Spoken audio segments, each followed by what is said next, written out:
Oh my god.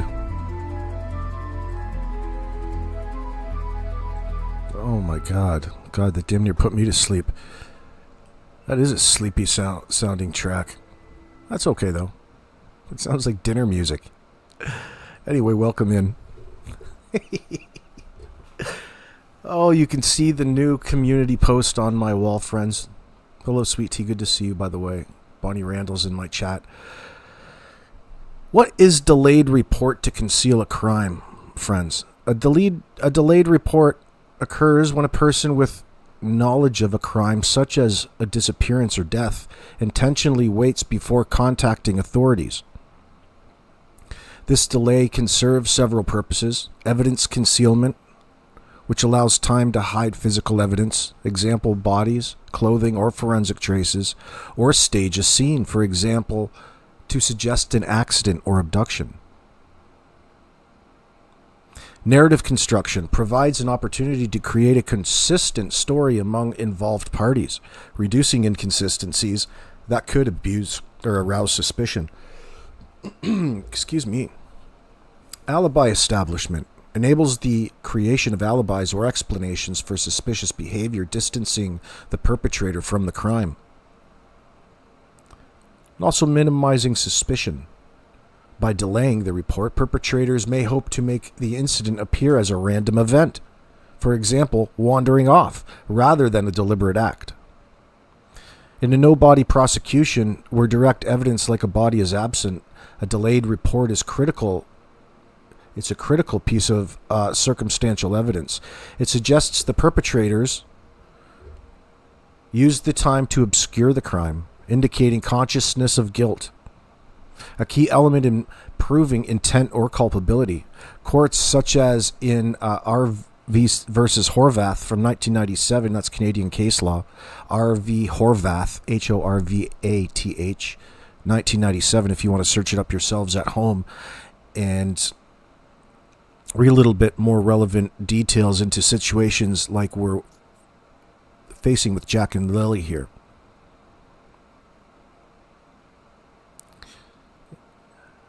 Have recognized delayed reporting as evidence of premeditation or cover-up, especially when combined with deceptive statements, inconsistent timelines, or physical evidence of concealment.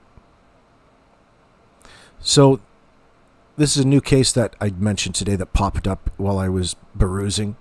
This R.V. Horvath, 1997. Its overview. Well, let me cite it first. R.V. Horvath, 1997, Canlil 9759, Ontario, Canada, case law. ONCA. Facts. In the R.V. Horvath, the defendant, Joseph Horvath, was convicted of the second-degree murder of his wife, Christine Horvath. Despite her body never being found, the couple have lived in Ontario, and Christine disappeared in August 1988. Horvath claimed she left voluntarily, but evidence suggested he killed her and concealed the crime. Delayed report, Horvath did not report Christine's disappearance for several days, claiming she had left him and their children. He only contacted police after neighbors and family raised concerns, approximately a week after her last sighting. So just another piece of case law that's popping up. For those of you who are interested in reading up on it. So today, well, if you're hanging around last night, everybody was live. Dolly wasn't live with it, though, but I spent a couple hours over in Justin's live stream yesterday. It was really funny. It was really funny. He was on fire last night. He was all worked up yesterday. How Justin gets. I saw some of you over there as well. I also saw something yesterday that I didn't like for the first time. But I'm not a stickler. I don't. It doesn't bother me too much. There's a lot of simping going on, if you know what I mean. But from perspective of a channel creator, you have to. Here, let me see you guys. Let me say hello. I didn't realize my camera wasn't on. Hello, everybody.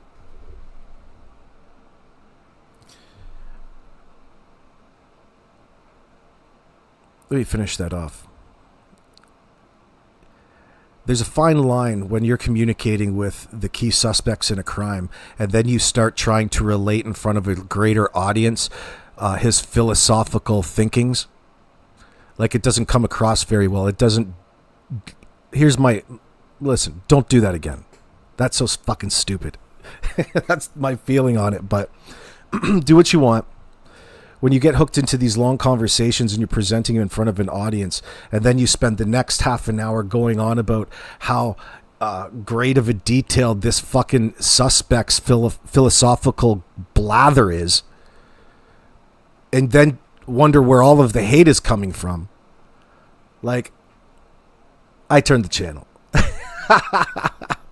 But that's exactly what it is. It's simping. So what the individual did was go on. I don't know if it was all that intentional, but I don't know if she knows how it comes across. But I saw what people were saying for the first time. I just happened to be downloading some. I was trying to get a clear shot of. That's what it was. I was trying to get a clear shot of this long message that Daniel was speaking to one of the girl's friends. Is it his name Kent or something? This other guy who spoke to Daniel through text. Oh, he just got bullshitted. He got bent over the barrel.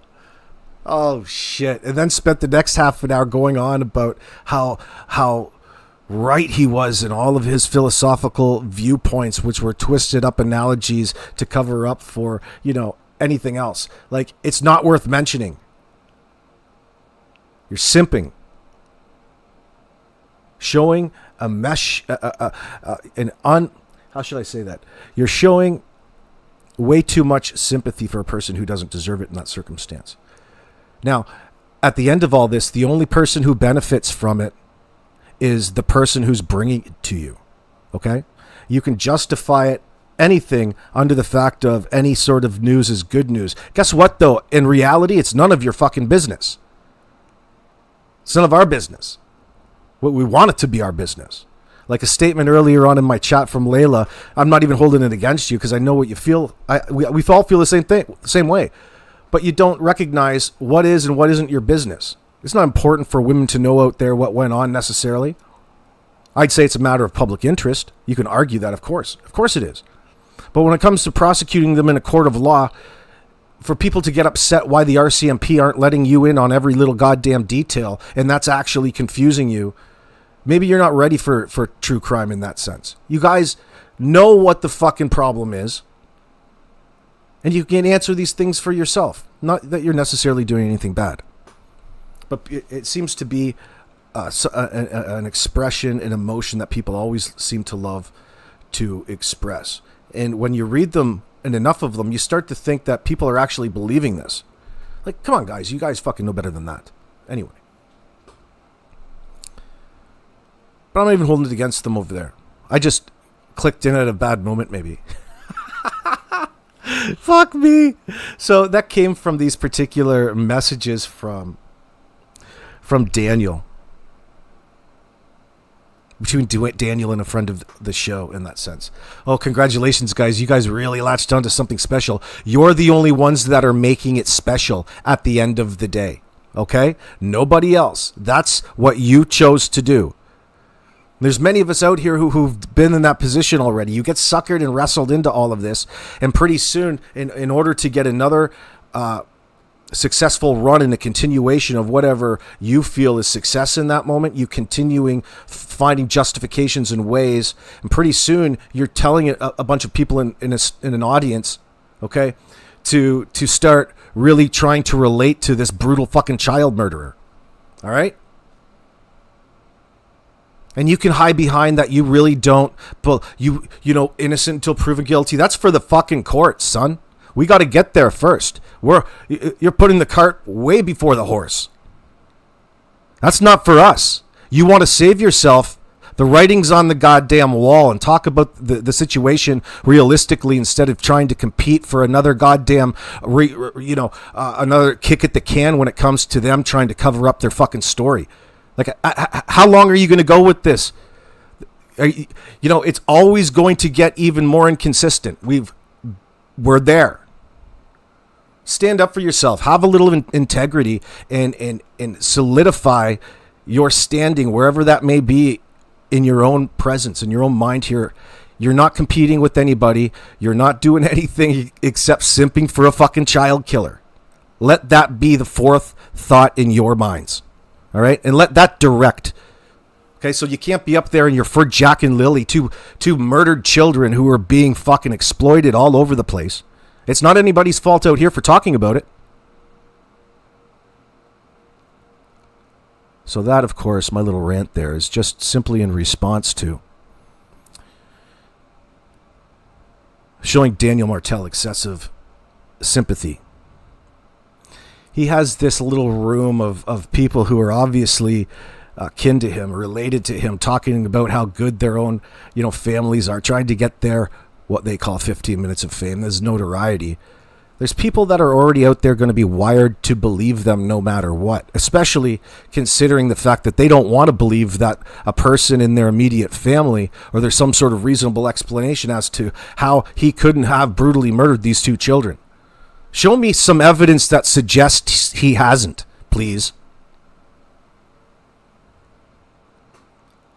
There would be evidence. The truth in these situations shine through. They don't need reinforcement from a bunch of idiots trying to convince a crowd of where you are stepping in that particular morning of a story that never actually happened.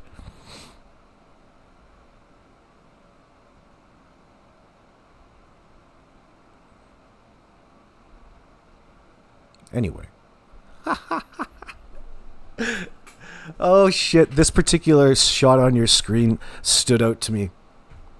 And this demonstrates the type of logic he's trying to fool everybody in. Now, in a situation like Daniel's, you want to surround yourself with as many stupid people as possible. Absolutely, and that's exactly what he's doing. Just to read it to you, it says, Ron. You remember this phone call between old Janie and Ron in the morning of May 2nd, the day they called the kids in missing? At 10:01 or so. Ron called Mom the morning of the disappearance because he was going in town. If Mom would have went with Ron, Mom would have never heard the kids. By the way, Janie said she hadn't murdered the kids. Which stories is it there, son? Which of the stories are you referring to? Janie said she's heard, she didn't hear, all in a row, all in succession. I've never seen anything more suspicious in my life when you're trying to get a statement from somebody. I'm just going to say everything at once, in a row. Let's see. That's how you know I never harmed the kids. Neither did Malaya. That's how we know? Why don't you explain that a little bit? Oh, my God. These are just juicy tidbits for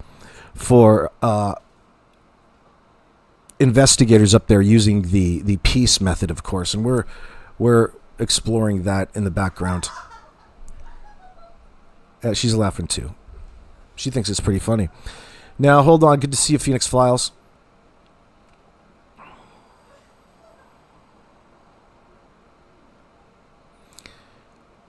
Phoenix Files, you're bringing up a question. How did Junkyard Janie? That's what. Isn't that Justin's name for her, Junkyard Janie? How dare you? It's Timu Janie. And Danzo, know which way to go. You would think you would be more like, oh my God, what direction do we go? That's exactly how you feel, by the way. It's like, where the hell do I start? If it's indeed like, think about how this played out that particular morning. RCMP show up in 12 minutes. They should be able to walk back up into the bush and find them without any problem. So right away, it tells the people that responded to the call that something else is up here.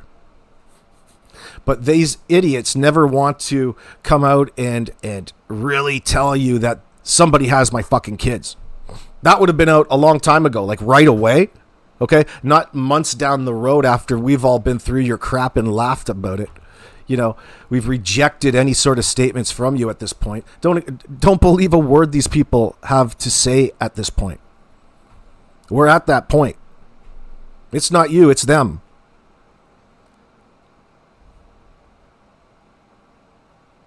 So when you ask that question, Phoenix Files, I know what you're saying. Referring back to Janie's statement, thinking as a collective from them, it would be just obvious to them when the kids decided they're putting this situation like this Horvath RV Horvath situation. This is a voluntary choice of these children that they up and walked out that door themselves. That's how they're putting the blame back on them at that point. Oh, I don't know. It's just a way of distancing them. The exact opposite of what actually happened, being that something happened in the trailer and they're responsible for it by their own hand. Like that.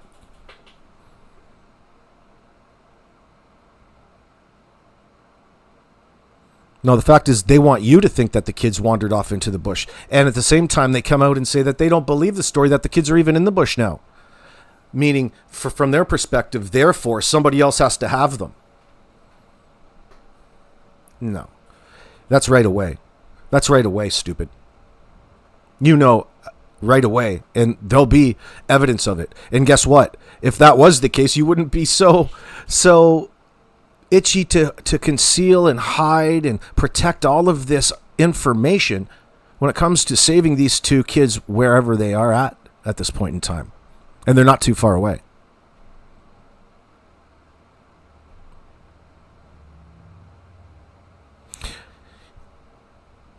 Yeah, something happened the night before in that sense. And everybody is pointing to this, whether it be Mike DeMann, who had a fantastic show yesterday. Niche True Crime had another upload this morning, which was good. No matter where you go, people who are analyzing the things that they say in concert all point to a situation that happened the night previous, thereby really pointing the direction into this delayed, what did we call it again? This delayed report to conceal a crime.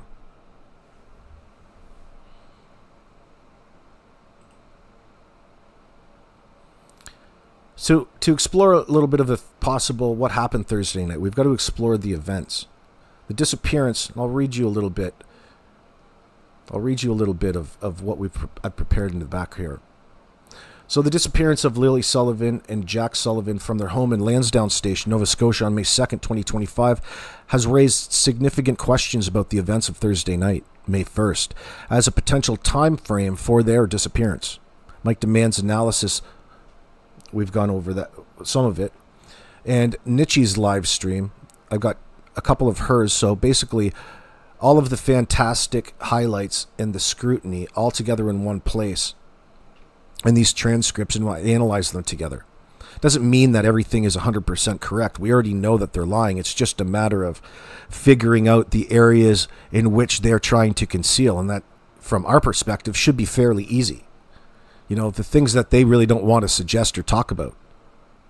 We all know that these individuals, these kids, didn't wander off voluntarily. Well, even though they still... At this point, it's not that important yet. It is, to the grand scheme of things, but not necessarily. It's just part of it all. They want to focus on something like the sliding door. Like, think about Janie coming up on the CBC and wanting to curtail any sort of suspicions. Oh, guys, everybody on YouTube and Facebook is talking about how this door, and it made a noise. Well, doors always make noise.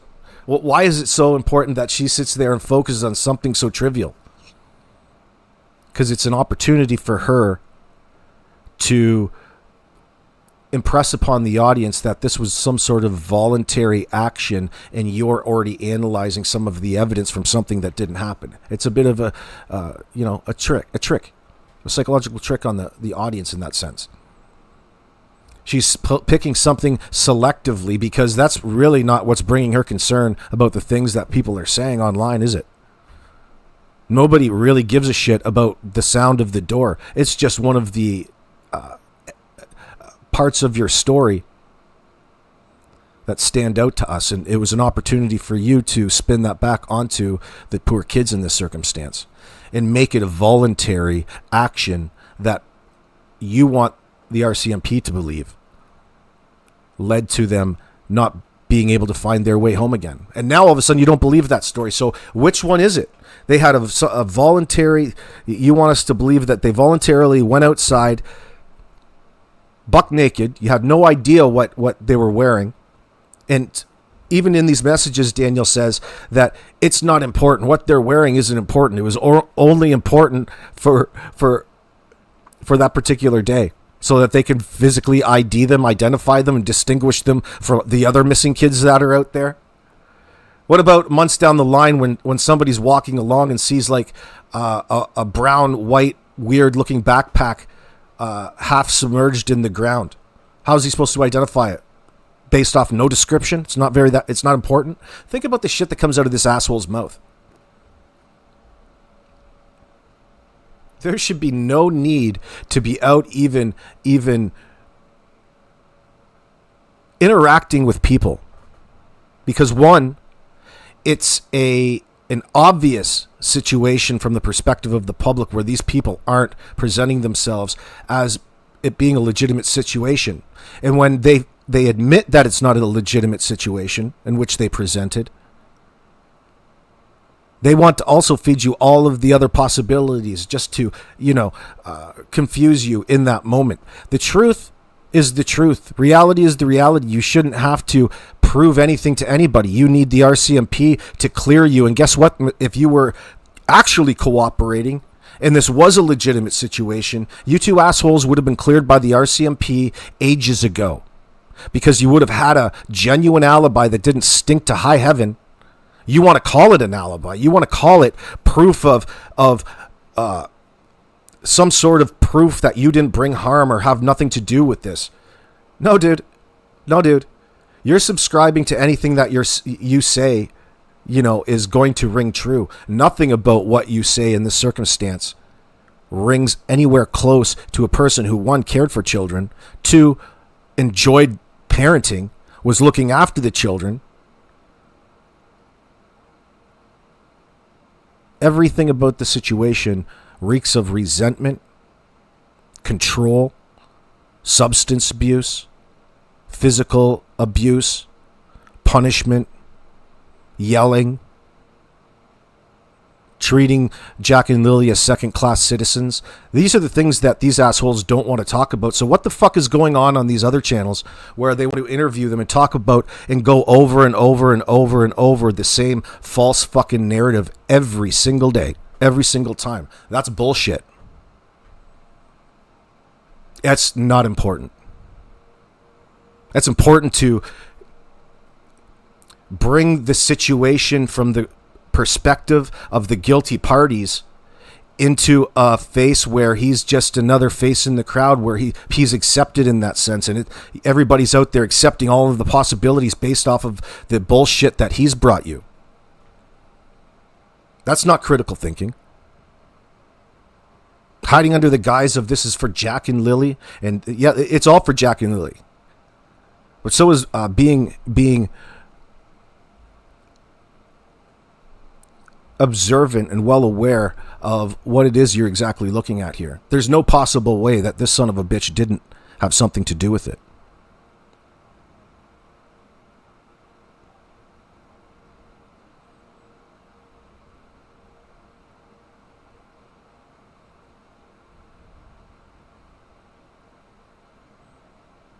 Black Opal, what is up? What is up? Almost bitching that all she... Yeah, I know what you're saying, Phoenix Files. Yeah, she was complaining about it. She was complaining about it. It's all she hears out there. That is just one of them. One of many from them. Everything that they say points to the fact it is focused on exactly where they were in that moment. It should tell you how suspicious the RCMP is of them in this circumstance. Absolutely they are. You'd be a moron to accept any part of this story as reality. Like that fucking searcher. Oh, maybe that was just a ploy. That's what I said yesterday. Maybe it's just a ploy because nobody's that gullible. It didn't take much to get one over on her. Janie Doe, no, not digging for pool, raking away debris from a muddy ATV after it got back. Could be, possibly. Yep. I'm with you, though. I'm with you. Hold on. Let me pull this up and give you a read, because we're going to explore the possibilities based off of what we know so far. Some of what we know. what we've recently been discussing, and the most recent discussions are the most relevant in my mind because we do rhetorically repeat a lot of what has been said because we're comparing back and forth. So anyway, how's it clear my nose for you? The disappearance of Lily, I won't even go back into that. I already started there and I got distracted.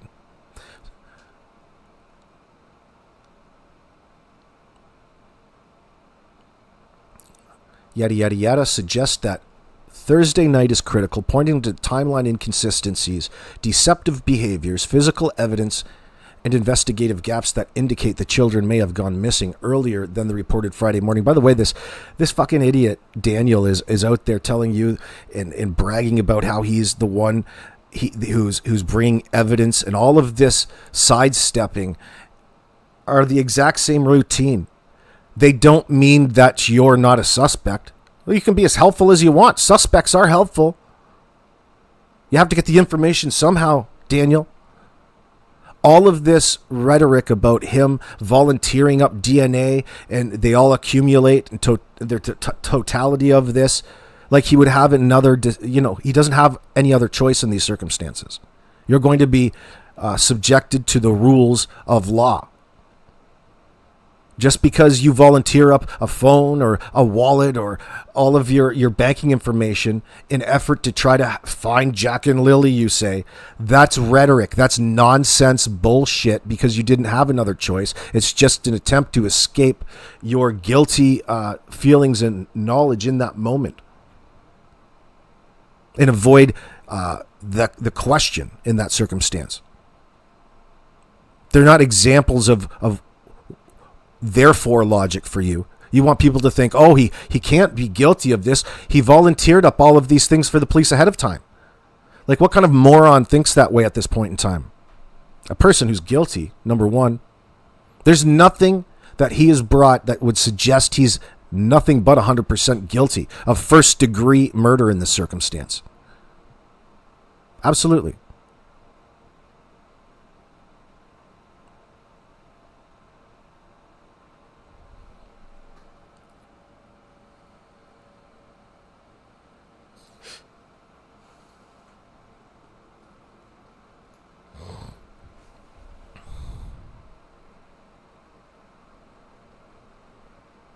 This little exploration that I'm about to read synthesizes the evidence from the sources, integrates insights from the behavior panel, reference from prior analysis, and applies, easy for me to say, and applies the PEACE model, conversational management, and cognitive interview techniques to outline what may have occurred on Thursday night and how to investigate further. The focus is on building a case for a no-body prosecution, emphasizing circumstantial evidence and areas for deeper scrutiny. So a little overview, timeline and statements. Reading a little something from Mike Demand. The Wednesday return. The family returned from a laundry trip at 10 p.m. on Wednesday, May 1st, confirmed by Janie's dog barking. And when we say confirmed, okay, that's confirmed within the bullshit narrative. So from liars. So anyway, the family returned from a laundry trip at 10 p.m. on Wednesday, May 1st, confirmed by Janie's dog barking and her interaction with Daniel. Quote, they didn't get home till 10. I said, you're getting home kind of late, aren't you? Think about that. I thought your fucking mom, you're an adult male, and you come home and your mom is the first one to greet you and say, you're getting home kind of late, aren't you? Like, she's suggesting, she's suspicious of him at that point in time. Not that actually happened. Maybe it did, maybe it didn't. Who knows if it happened? This is her claim. So this is the story, the claim, okay? What the fuck do you care? Could you imagine being an adult? And you know how annoying that would be even in passing? Didn't I leave this house not to have to even worry about questions like that? Are you going to ground him? Oh, he's not allowed to be on this ATV. That's my ATV, the old lady says. Now, Thursday afternoon, the family was seen at the Highland Square Mall or thereabouts, confirmed by a video and a co-worker. Quote, they didn't go to school. I heard they went to town. I don't know where they went. Remember that statement by Janie?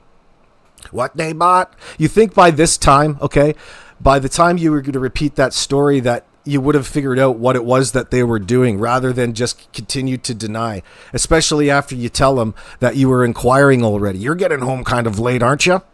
Yeah, you got the oversight on the place. It's like a goddamn gulag there. Janie says, they didn't go to school. I heard they went to town. I don't know where they went. Daniel later specifies they were around the Highland Square Mall for blood work and shopping. Oh, were you? Blood work. That's interesting. It's easily confirmed, right? So Thursday night. Yeah, she brings it up, Mr. Heavy for Speed. You getting home pretty late, aren't you? And then she doesn't say anything after that. She doesn't tell you, and then what happened? Come on. It suggests it's a little bit more fabricated, doesn't it? Absolutely does, especially when you're telling a group of individuals. Oh, shit. You just have to find the right people. Let's see. Daniel, hold on. Thursday night. Janie claims the children were digging worms by the playhouse after returning from town. At 10? Is my timeline off? Maybe. Let me continue. Janie claims the children were digging worms by the playhouse after returning from town, and she was raking for a swimming pool. Quote, Jack and Lily were right out here by the playhouse. I started raking up the yard here for a swimming pool. I'll just bet you were, honey. I'll just bet you were.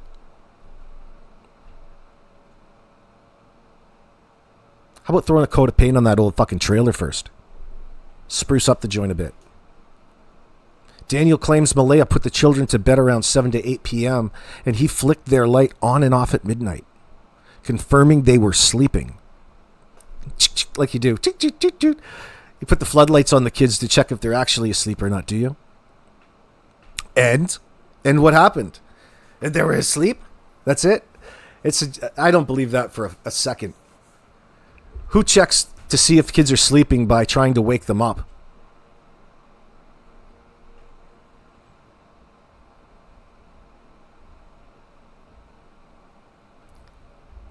So you're telling me at 10 p.m. they were out digging worms by the playhouse in the pitch dark while you were raking loose ground in your driveway?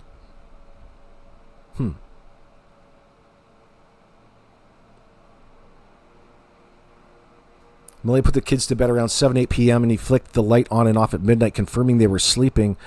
Daniel says, quote, at midnight, I flicked the kids' light on and off and they were sleeping. So don't ask him any more questions. Malaya confirms a 7 to 8 o'clock bedtime. Quote, Malaya said that the children went down to sleep at about 7 or 8. So there's also no specific details provided about the bedtime routines, their clothing, or activities after the mall trip.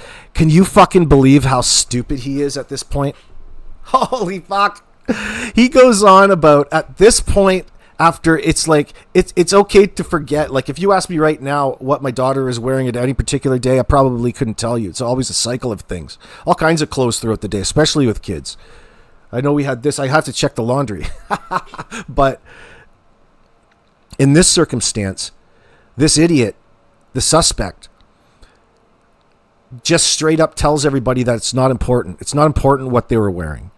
They were probably changed out of their clothes anyway, suggesting that somebody else has the kids in this circumstance. What makes you say that? Number one, why would you even bring that up? He wants to make it look like he's got absolutely no idea what could have possibly happened because these kids voluntarily left out of the room that he was in with them. These kids home. Dude, nothing that you're going to fucking bring to us is going to suggest that you don't have something to do with this, you son of a bitch. You've had plenty of fucking time to sort out any sort of discrepancies. Adapting and altering your stories at this point in time is just more strength against the case against you for capital murder. Nothing less.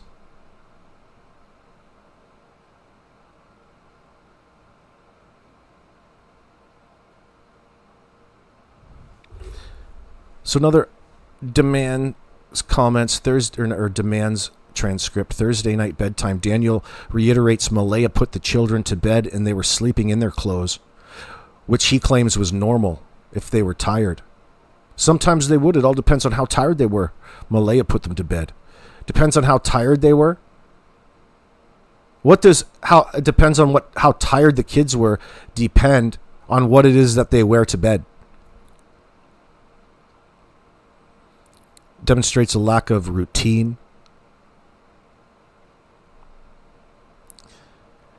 Daniel was out helping his mum with the fence, aligning with Janie's raking narrative, suggesting activity outside at night.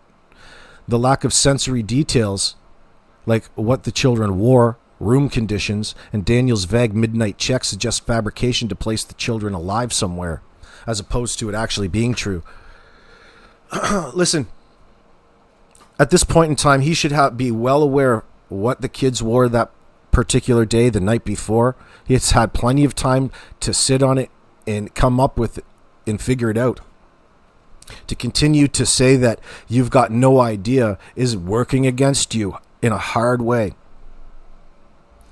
And there's something with this CCTV footage where he doesn't want to say where the CCTV footage is. The RCMP are probably being fairly protective of it. If you remember way back in the Orrin Orson West case, the one thing that, from an outside perspective, that told you that you knew that they were guilty in this entire facade of the cover-up, Trezell and Jacqueline I'm talking about, was the video evidence from Mike, the neighbor next door.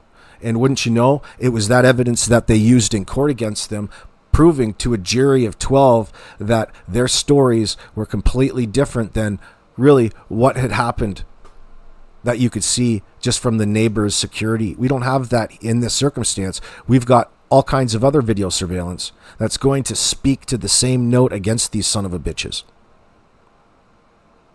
And that's just off of the observations outside, because the story isn't floating, no matter how badly he wants it to, no matter how much convincing he does. You might be able to convince the idiots that you surround yourself with, but no rational individual is going to take what you say in this circumstance seriously. You haven't given a concise, direct answer, shown concern in any element along the way. Your answers, the statements, are never clear. They're always circular. They never clearly state and leave the listener and the interviewer trying to fill in the blanks for the person that you just asked the question to, the guilty parties, the suspects. All right? What would that suggest to you?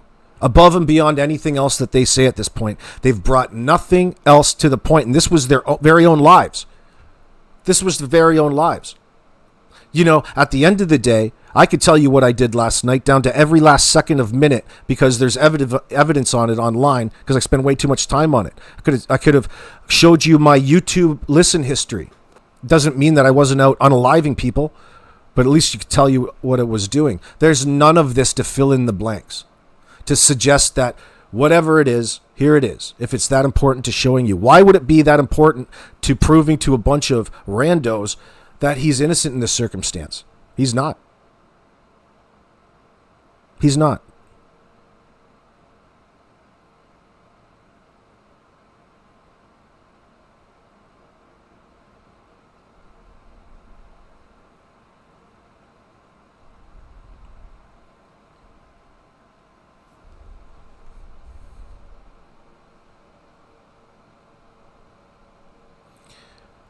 Ninchi True Crime was talking about the Thursday afternoon sighting. The family was seen at the mall, but no evidence confirms children's return home. Quote, there's no evidence of the children having arrived home Thursday afternoon, and there's also no evidence of them actually being anywhere after that final sighting. Regarding Janie's narrative, Janie's worm story and raking for a pool are questioned as contrived, by Ninchi that is. The foot-pound footprint was found right where I was leveling the ground out for the swimming pool. That's a heck of a lot of going on here in this statement. There's a heck of a lot going on there in that statement. The statement was, the foot-pound footprint was found right after where I was leveling the ground out for the swimming pool. So that's Janie's statement. So let's talk about that for a second. What is she trying to insinuate? It's just the statement. There's no context to it. She's not explaining it as why it's relevant. That's the whole point on bringing it up in the first place. You skip over all that and just think that, hey, look, there's a footprint right here. That's a piece of evidence, and that evidence would suggest that we had nothing to do with it. Anything that they have, and by the way, they're referring to it as evidence, as opposed to a clue as to where the kids would have went. It's evidence. As to what? Why didn't you guys come out and think that, straight up somebody has them? Somebody came into your home and kidnapped the kids just randomly. Why don't you play those odds with the cops? It's not going to be good enough. It's a better story than the one that you've contrived, but you're so non-committal to anything in effort to be too careful so not to get wrapped up from getting destroyed in one angle. You want to be able to fall back on another one under the guise of being retarded. And that might fool the kids at the behavior panel, but the possibility of neurodivergency in this circumstance with you, Daniel, is fairly low considering it's all self-induced.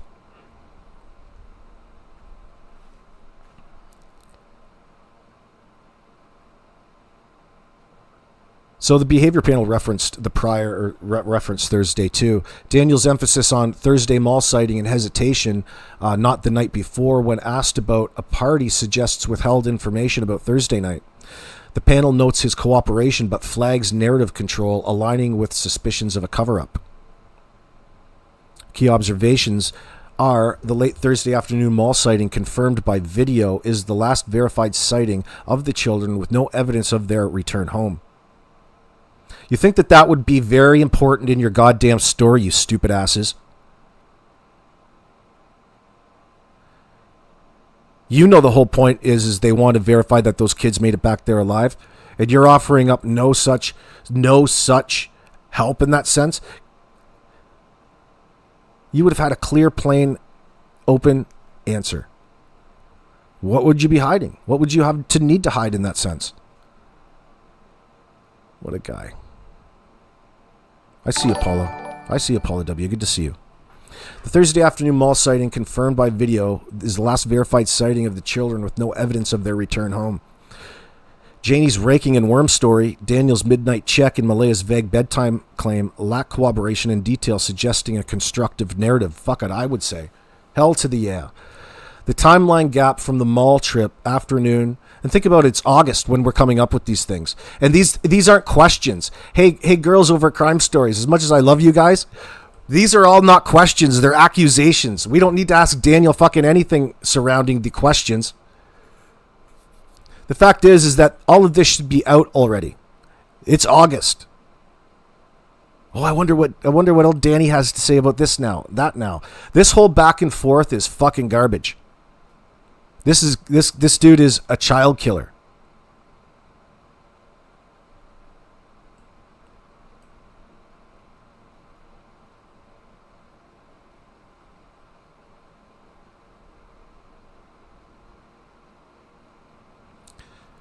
Physical evidence linked to Thursday night. Let's talk about a blanket in the garbage.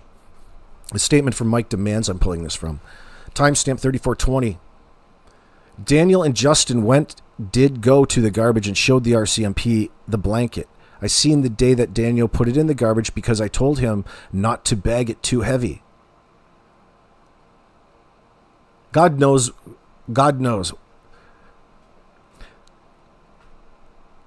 Evidence. Janie's admission of witnessing Daniel dispose of a torn blanket.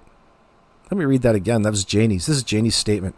Daniel and Justin did go to the garbage and showed the RCMP the blanket. I seen the day that Daniel put it in the garbage because I told him not to bag it too heavy. Who the fuck tells somebody not to bag something too heavy? Do you mean you might want to double bag that? Isn't that... Why is she always overseeing whatever the fuck goes on? Here's another instance. Here's this weird random mom that just seems to be looming outside your house like another form of surveillance. Like, why the fuck is your mom all up in every business? Like, think of with the two things. Oh, I don't pay attention to anything that goes on. She's inquiring why you're getting home so late. And now she's worried about how you're bagging this particular blanket to get put in the garbage. It seems to me that you two spend you spend more time together than you do with the kids, I would expect. Maybe you gang up on the kids, or used to at least. By the way, Daniel's ex-wife refuses to let him see his kids until he provides some sort of evidence that he's not indeed a child killer. That's going to be difficult. But I thought I'd insert that here. Yeah, Janie seeing everything. Dorothy Campbell, good to see you. Like, what the fuck is with this? Listen, no possible way. Like, I understand the concept of granny flats and moving in your granny or your grandma at a certain age at the golden 8 years of her life, but this isn't what this is. Maybe it is to her. My question is to Janie, what the fuck are you doing there in the first place, sitting there living in a 35-foot RV that's broken down and doesn't run? And it's not like it's an art. Listen, friends, it's not like this is hashtag van life. Okay, this isn't van life. This is a fucking 1979 Dodge, broken down old shit box that she's taken out of the junkyard, parked there, and is going to sleep on it like it's a party bus or something like this. It's okay to destroy it. This isn't exactly living it up on the run. She's driving it around, enjoying the great outdoors. No. Why would you be blocking off any parts of the driveway?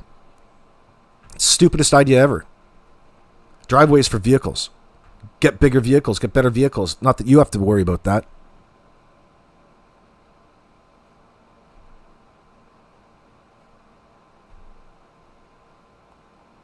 Janie's admission of witnessing Daniel dispose of a torn blanket, possibly with Justin's involvement, suggests it was used to conceal evidence.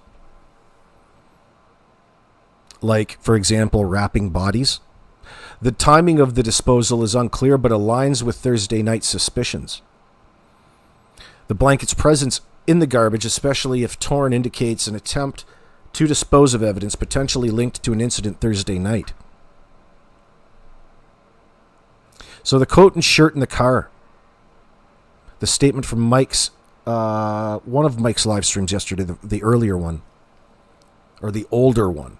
Timestamp 1701, quote, when Lily's coat and Lily's shirt were on top of the car, she put it out there because Daniel forgot to remove it alongside the children's bodies. So Mike demands, speculating Janie placed the coat and shirt in to remind Daniel of his oversight, implying they were evidence of body disposal Thursday night. The coat and shirt contradict the narrative of the children wandering off without coats, suggesting they were handled post-incident. That's interesting. That is relevant. Because think about the lack of want to really give a description of what they were wearing and how inappropriate. Like, this idiot gets up there and tells you that this 4-year-old child is out there in nothing but a pull-up. And this idiot mother is concerned that they're not warm the next day or hours after the fact. Of course they're cold. Of course they're wet.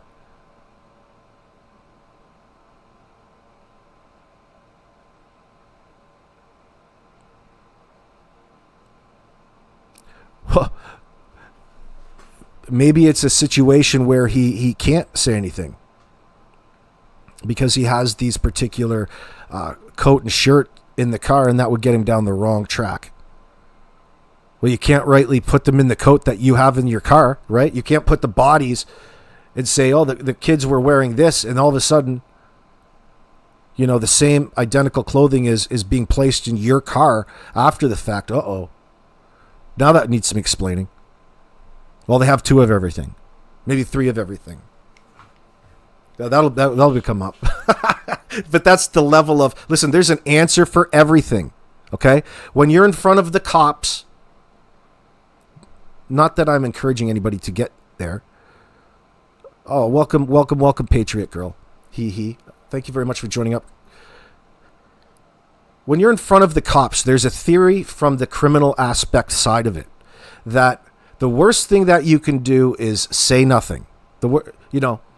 Aside from a lawyer's circumstance, but when you're forced to give an answer to a cop, they theorize, or they like to think under the gun, that giving them any answer is better than giving them no answer at all, because it gives you some more time. He's playing that game. And he really gives, especially people out here on social media that he likes to surround himself with, like people who show him excessive simp qualities. Life expensive very much in Canada. It's expensive all over, girlfriend, Donna. This is her home, and they came to live there with her, Donna.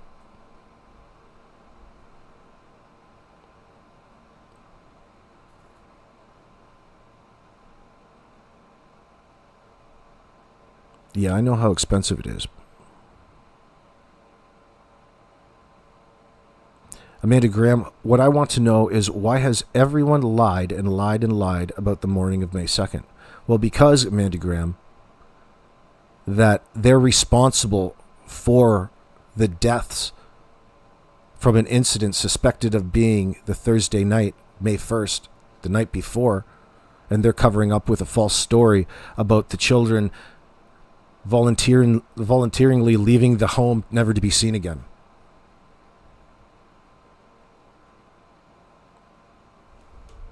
Yeah, you know what I'm talking about. There's too many lies, Patricia, or Patriot Girl. Good to see you. Yeah, there's too many lies from Daniel and his mom. I hear you.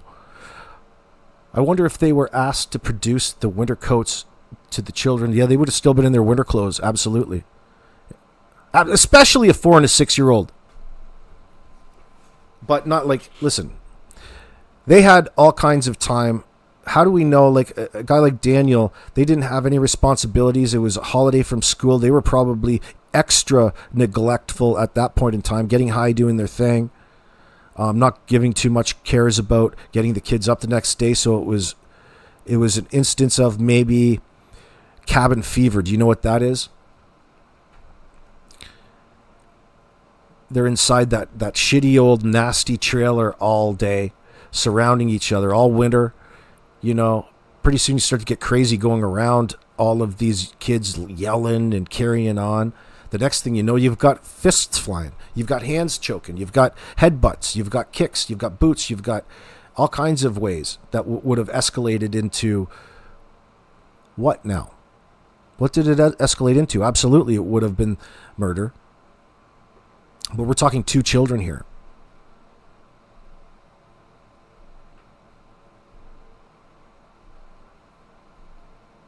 In this particular circumstance, at this point, the second murder of the 2, I'm hypothesizing to be because she was witness to something. I'm going to say Jack lost his life first,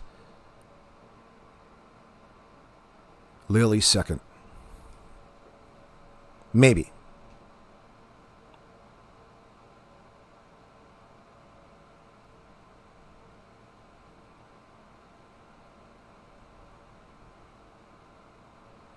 That's without getting all that much more sinister, and we've got every reason to suspect that there is also the potential for SA in this circumstance, and that death could have come from asphyxiation from that side of it too.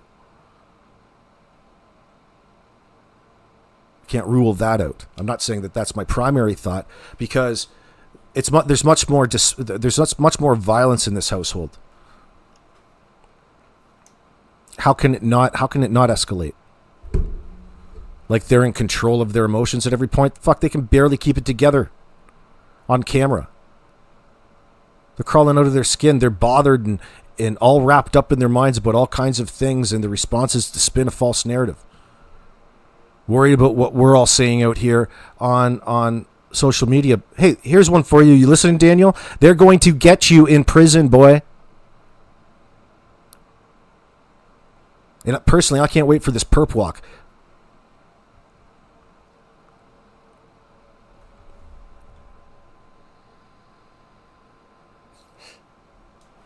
What's shaking, nasty? Let me see here. Let's explore this a little bit further. Where else did it go?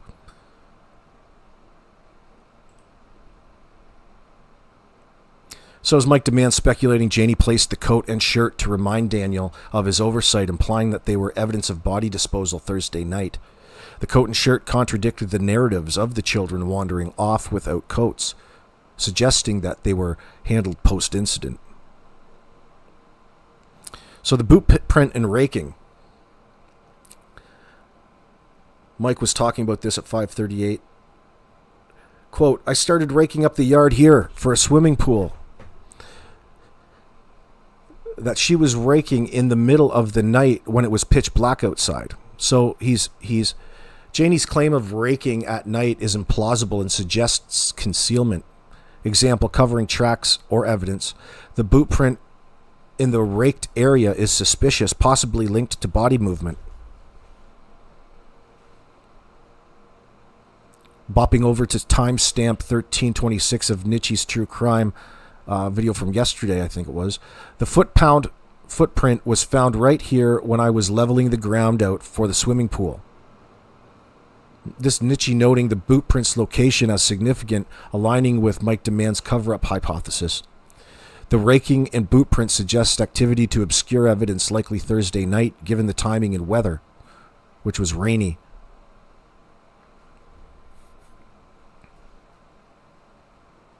So speaking about this remote road behind there, this old logging road in behind their house that you can see from Google Earth very well.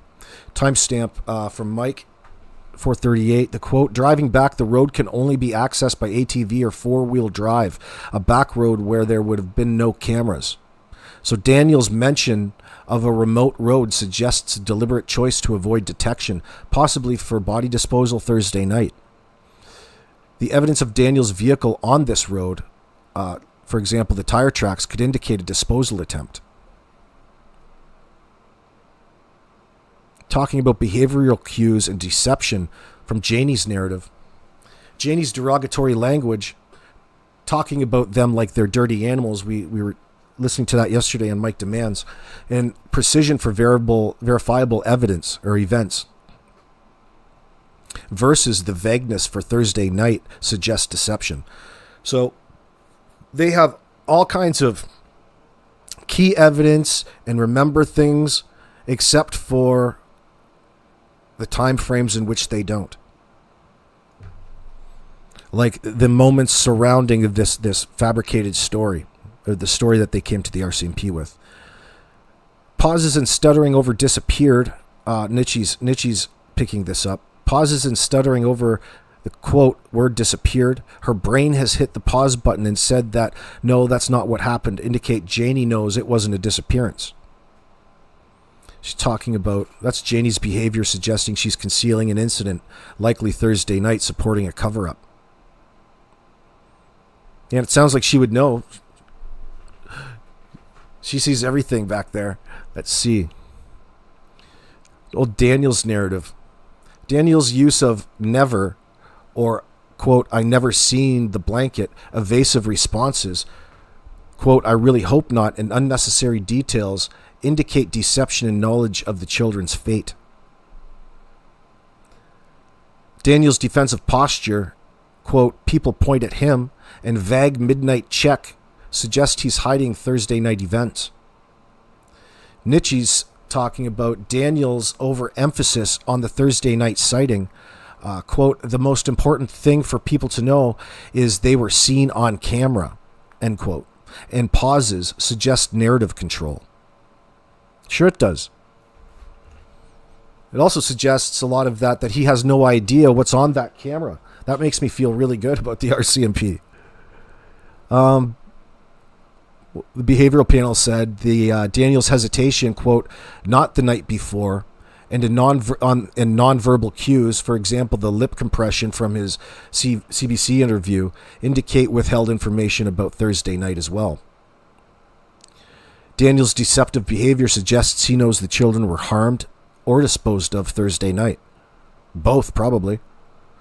Talking about Malaya's role a little bit, coming from Mike's statements, Malaya's vague bedtime claim and portrayal as weak-minded suggest compliance in a cover-up.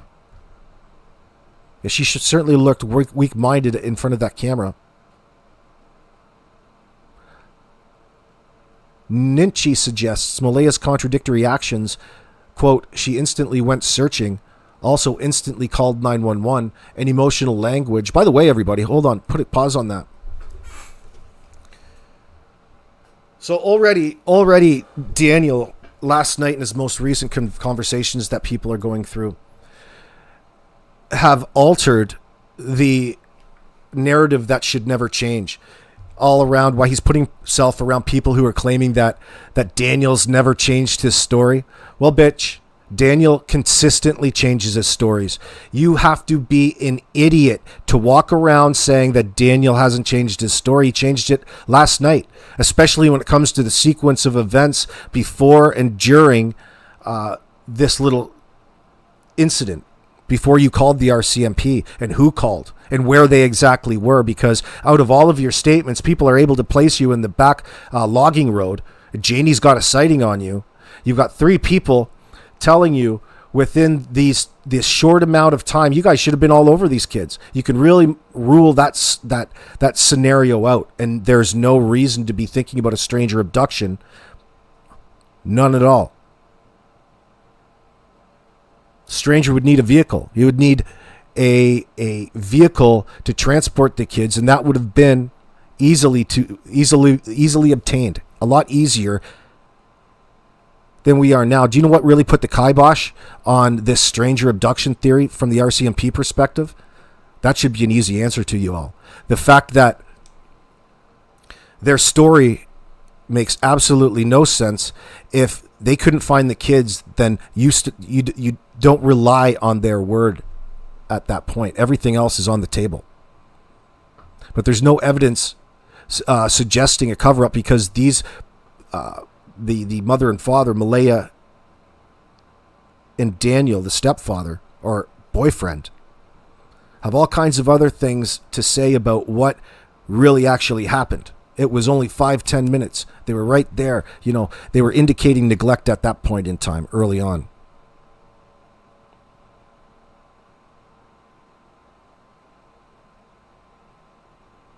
And it has to be an instant red flag when those parents are indicating neglect to them voluntarily and telling you that the kids voluntarily just walked out that particular door, never to be seen again.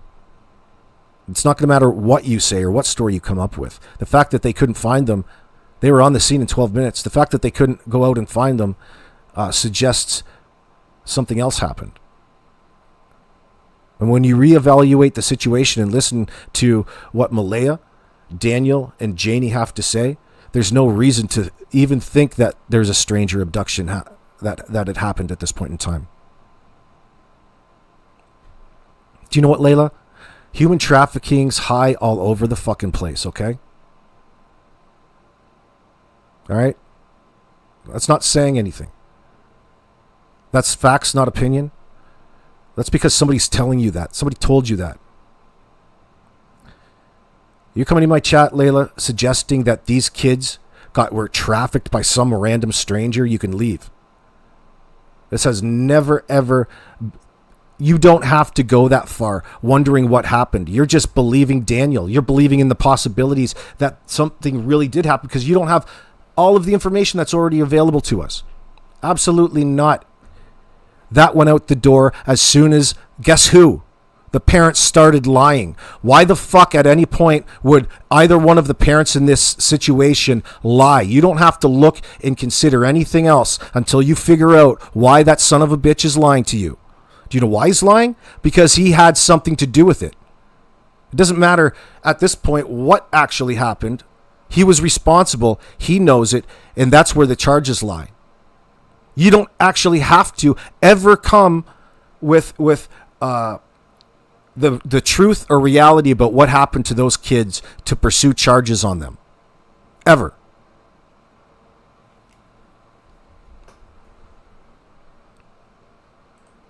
It would just be nice.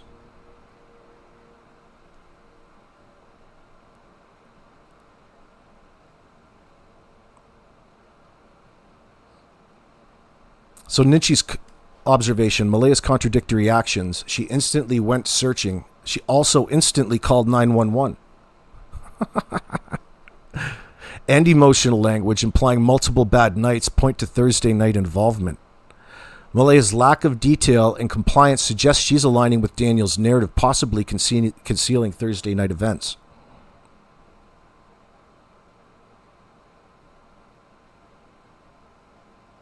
Environmental and contextual factors. The weather, pulling from Mike's, timestamp 8:13. So the kids, quote, so the kids were playing outside on Thursday, but they were sick in the rain. Don't forget, it was raining. Rainy weather undermines Janie's worm story, suggesting it's a fabrication to place the children outside Thursday afternoon. The implausible outdoor activity narrows the window for an incident to Thursday night indoors or on the property. And talking about family dynamics in reference to this Thursday, exploring the Thursday scenario, Daniel's control over Malaya. Quote, Daniel thought he had complete control over Malaya, and Janie's micromanaging suggests a coordinated cover-up. This is pulling from Mike Demands. Justin's presence is ambiguous. Quote, I was up on the bike most of the day with Justin searching. That's really avoiding, more avoidance, but this is physical avoidance, not psychological. Might be one and the same here. Nietzsche, vague reference to Justin. Quote, someone significant on the Thursday suggests his involvement or a need to deflect suspicion. The implication, the family's dynamics indicate a collective effort to conceal Thursday night events, possibly involving Justin. Do you guys out there think that he's probably involved in helping cover all of this up? Let me know in the comment section. Probably. He'll be in there for helping, but let me know what you think. The investigative gaps, let me see.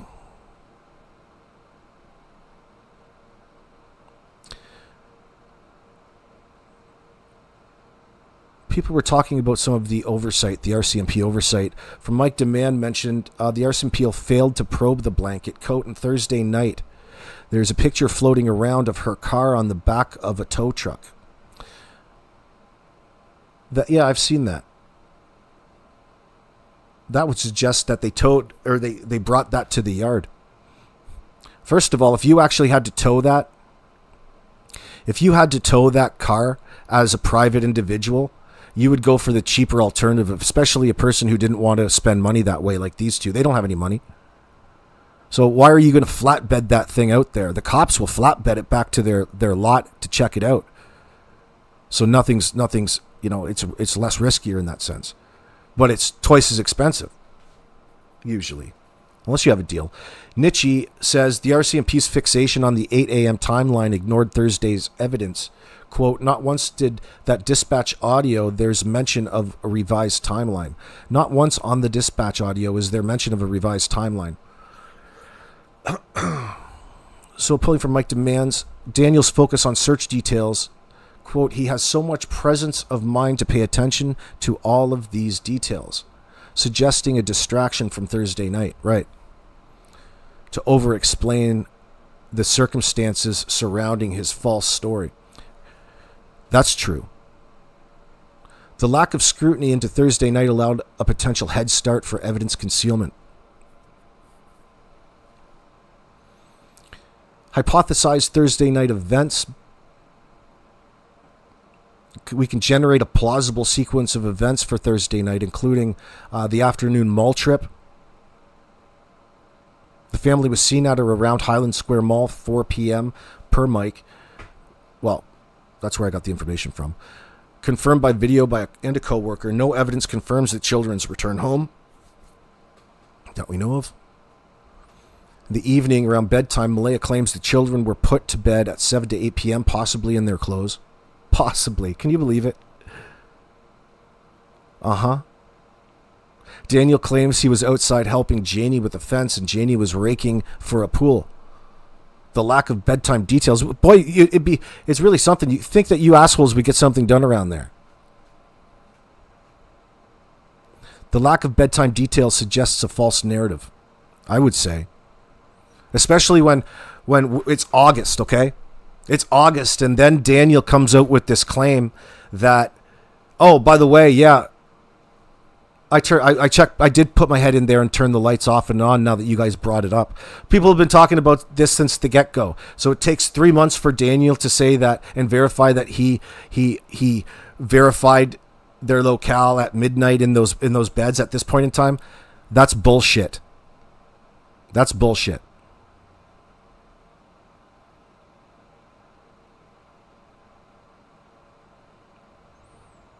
An incident likely occurred on the property, possibly involving Daniel, Malaya, and or Justin.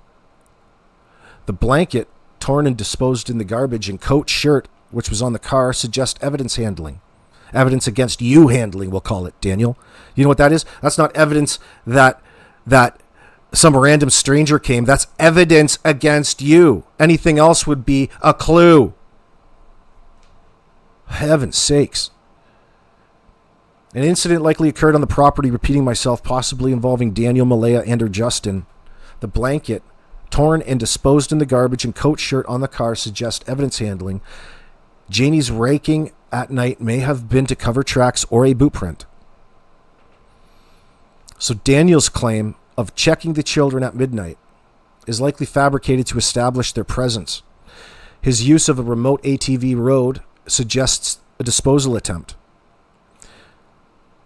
Janie's, want to talk about motive, Janie's derogatory language and Daniel's control over Malaya suggests disdain and neglect as a motive, possibly leading to accidental or intentional harm.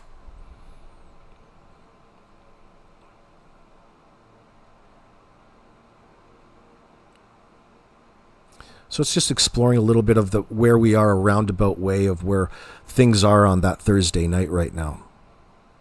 As a baseline. Now, don't get confused as to what exactly is true and what's not true here, especially when you're trying to base fact upon information coming to you from Daniel, Martel, or Malaya.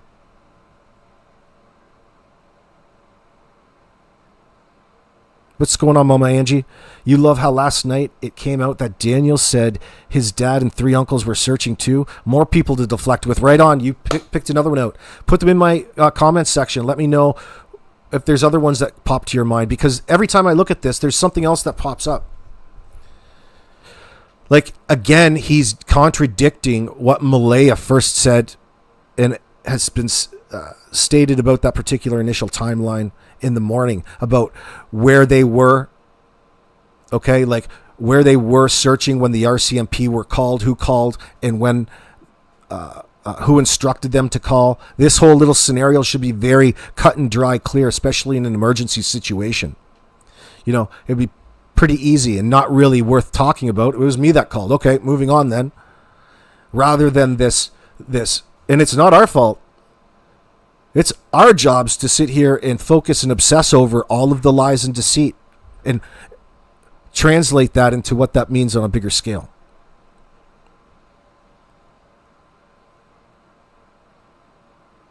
Dorothy Campbell, you're talking about, you think that the kids are close. Daniel had to do what his mom says and she's not that intelligent. Well, I can't help but start joking when I start thinking about this little dynamic between the two. I can't stop laughing at it. I have to settle myself down before I really start to consider it. I'll lay in bed and think about it. Janie and Jack, Lori Green, Janie and Jack had to be carried into the woods. Yeah, do you guys think that statement by Janie was leakage? I bet you, well, I don't bet you. I think it probably was. Like, why are you carrying the kid through the bush if he doesn't want to be in there in the first place? To groom him, to condition him into not being afraid? Or is that slippage? Did you slip a little bit there? And by emphasizing your bullshit story, the first thing on your mind was carrying, Jack through the woods in that circumstance. It's a constant contradiction, Lori. I'm glad you're picking them out. And Janie said she died like going into the woods. Oh, she didn't like going into the woods either. So why was her first thought the woods? She contradicted herself. Yeah, because when children go missing, your first thought is they went into the woods. No. This is an example of them trying to just put that on you as a suggestion to divert any further questioning. When you have to do that, you know that there's something to hide, don't you, Lori Green? Right? And they do that all the time with every single fucking question. Unless it's about, he's bringing all these new angles. All these new angles. Listen, asshole, you can't be bringing any angles when you're the person last seen with these kids. They're present at the crime scene that night. There ain't no new angles that you're going to bring.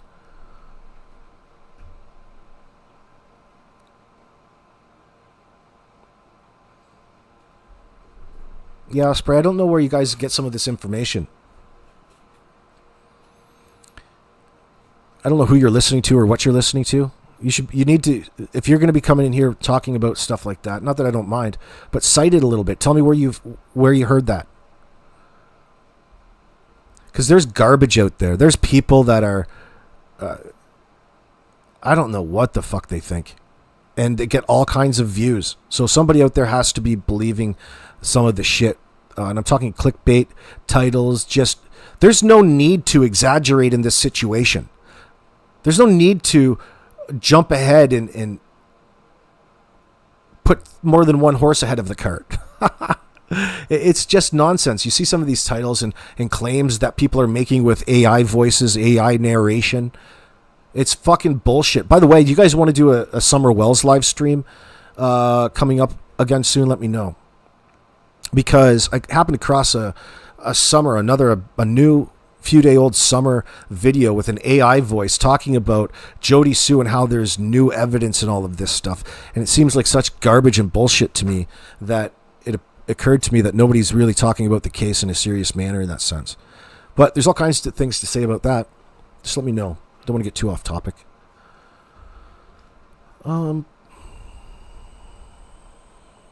What's going on, Gigi Dillagaff? Hey, more than anybody, that name sticks out in my mind as to what in the fuck is going on.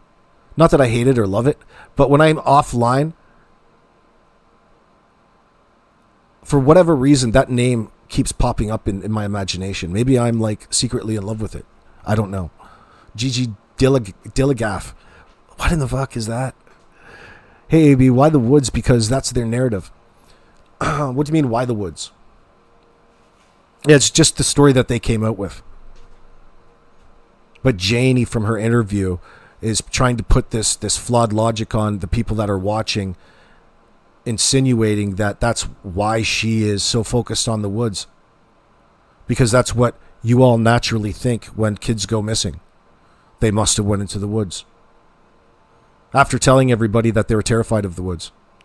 So it's not like these guys have a shortage of follow-up questions with them.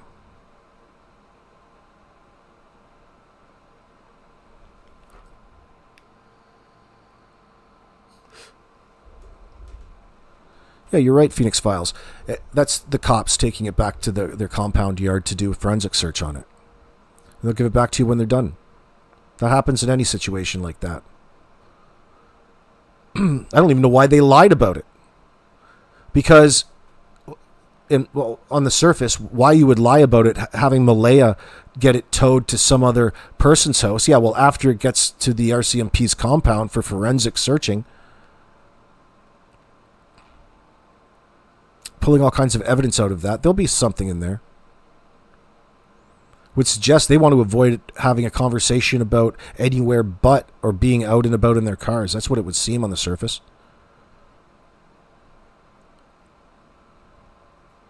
Janie's overdone it, says Phoenix. Should have shut her up sooner. Does she hawk all Does she Hawkeye all trash removals or just the one that they felt they needed to video? I'm with you. I'm with you. The trash man, junkyard Janie, Justin calls her. That cracked me up. I'm really happy, by the way. I am happier than ever. I'm not up in my feels about the way that people are talking about this at all. Everybody is fairly unified across the board about the reality of the situation, other than Daniel, Malaya, Janie. They don't have anybody's support. You can have a few le retardos around you in that sense, but it doesn't make anybody believe in it. Nobody is going to believe this garbage at this point in time. You are avoiding even presenting a plausible scenario. They must have done the absolute worst you could possibly do here.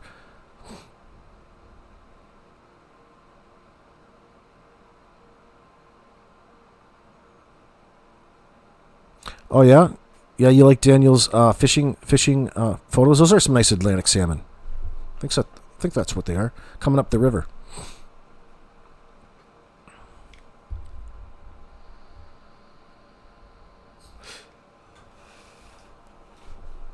Oh yeah, it's very easy to divert when you're the one with all of the information. When you are the killer in this circumstance and have hidden the bodies, you know where they are. It's really easy to play along.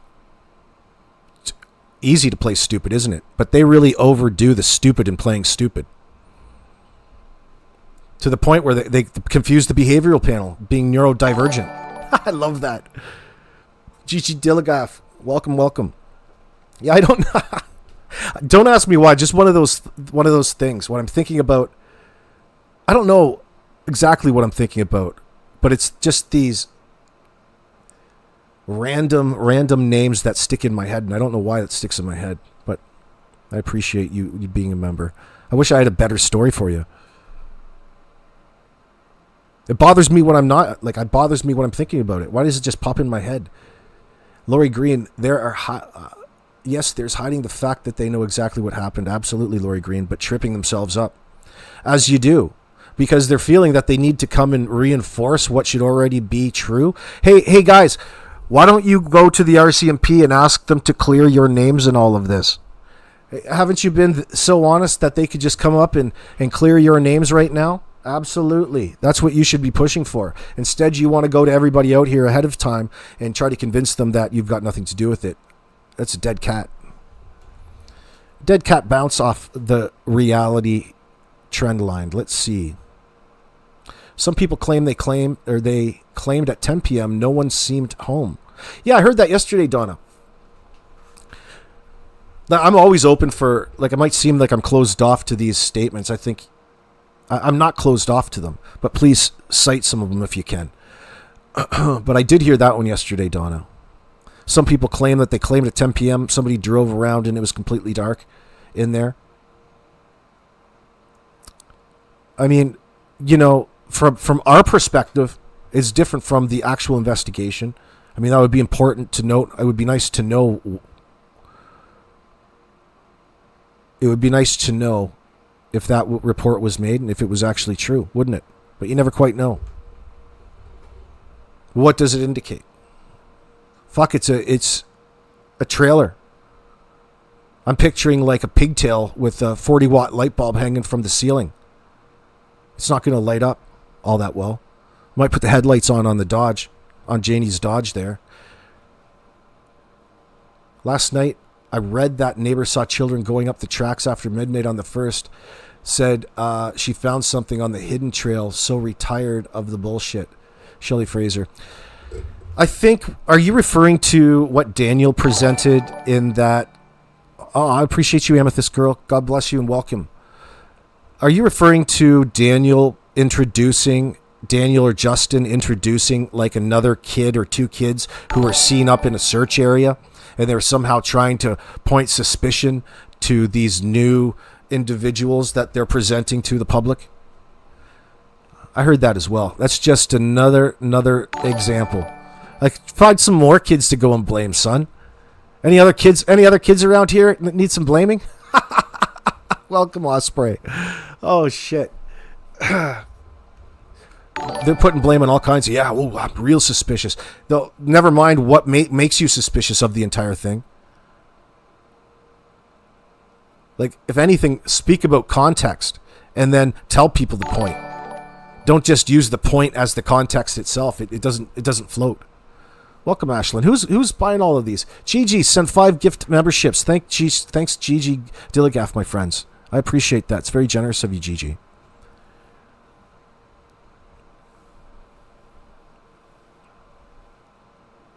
I don't believe anything unless I hear it from the RCMP, and even then the people don't understand. I just laugh.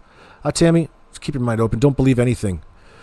It's safer in that sense. But it doesn't mean that there's not an answer to all this. I don't need to believe any detail that these suspects give me to know that they brought harm to these kids.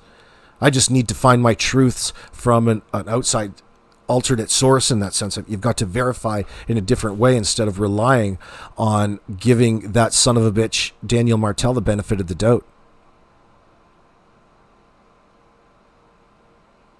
I'm sure he's shitting his pants now. Good. He can't be arrested fast enough.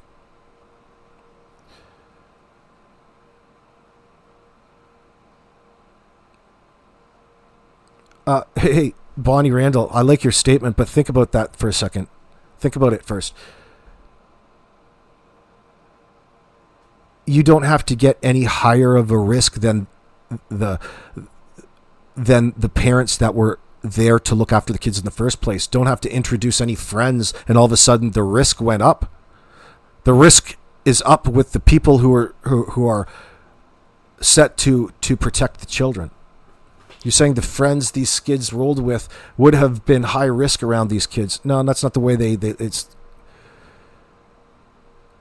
No. The kids were already in a high-risk environment. The friends that they brought around didn't up it or down it anymore. That's part of the initial risk in being around the fucking dangerous parents in the first place. Okay? That's the risk, not the fact that the friends are in now. That's just part of it, yeah, but it's reversed in the way that you're thinking of it there. The risk factor was already through the roof. And the friends would have been a part of that risk factor. That goes along with it. But you're seeing it the right way, I guess.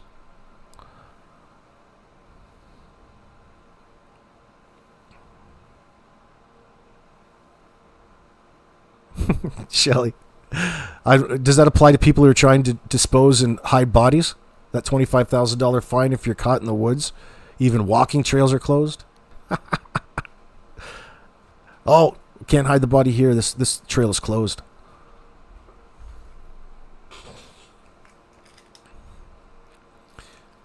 Like, it's nice to be focused on where he went and hid the bodies. I'm sure he can't wait to play that game with you.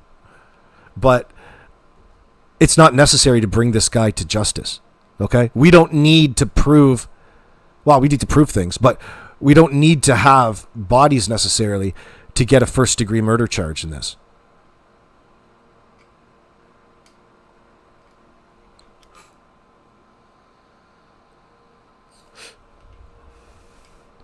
Especially that they're children. There's 2. Let's not forget there's 2 here. So no matter what, on the surface I say, well, you know, like, it's the worst case scenario. Murdering 2 children, you must have really been pissed off. You must have really been pissed off at those kids. So much resentment. Like, how many times was Malaya going to drive you into a rage over how you were behaving, especially under the influence, and real lack of anything around there? Living there sucked. You don't have to be living there to know that living there sucks shit. Okay? Think about the rages that Malaya probably sent Daniel into about threatening to even leave. You know, and just think about the sheer dynamics of that in any relationship. Not most, thank God, but that's where the statistics are. People always like to talk about the breakup or the leaving being the most dangerous part. I think they mentioned that like the day of. But anyway, I'm not trying to lose you on any of these rhetorical statistics about risk factors.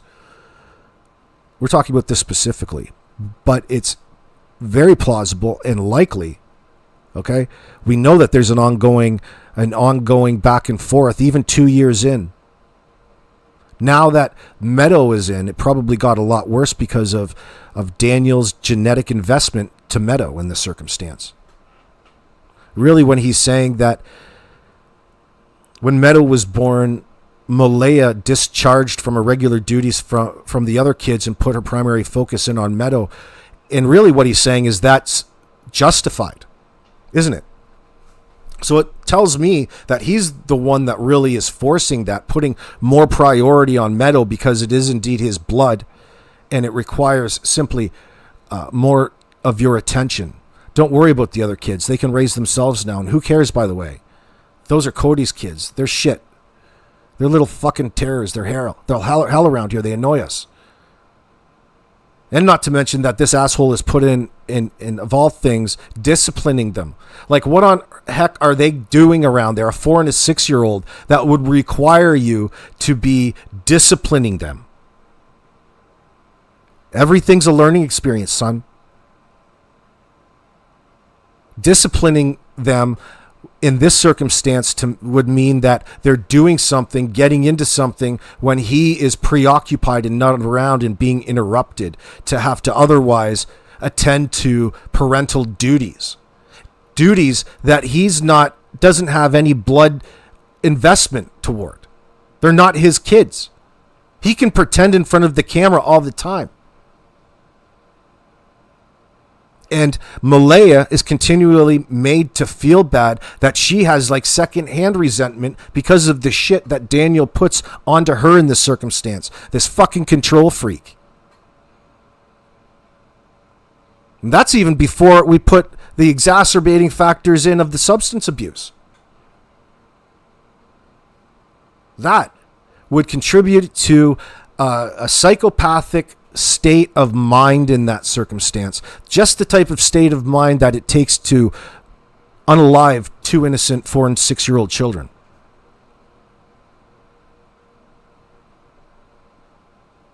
Induced psychoses. Of course that's what happened. Of course that's what's happened. Why? Because we've all called it out all along the way. What the hell do you think we've been doing for the last 2 months, Daniel? Waiting for you to come up on ICAS and tell us a new line of bullshit of the same old thing? Why not even once attempt to directly talk to people about the situation from the heart? Oh, was that what that was for yesterday? You guys have to read that. Oh, it's going to make you puke. It's just such drivel. Not even worth it. But at this point, it is worth it. It's a double-edged sword because he's still a suspect in all of this, and everything, sadly, that he has to say is worth analyzing, just so that we can sit up here and shit-talk him a little bit more. And bring him to justice, excuse me. Let's see. In your opinion, what are you saying, Leslie? Good to see you, by the way. I feel, in your opinion, that the $150K reward has not been claimed yet because the people who know something and come forward will go to jail. Yeah, you could say that. And the family is not going to collect the $150,000. So I think you've got some, you're coming, it sounds like you're on the cusp of a realization there. Yeah. The people who have them. There's nobody that has them, Leslie. Nobody has them. And they're not afraid to go to jail. The kids are dead, okay? The kids are dead. Daniel murdered them.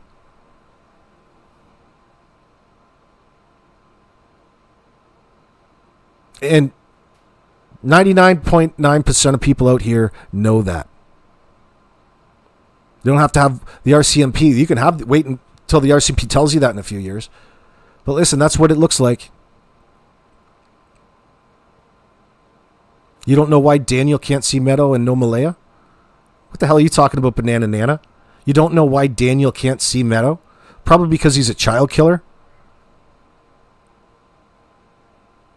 Probably because they know all of the physical abuse allegations, the violence in the home, the problems that they're already having.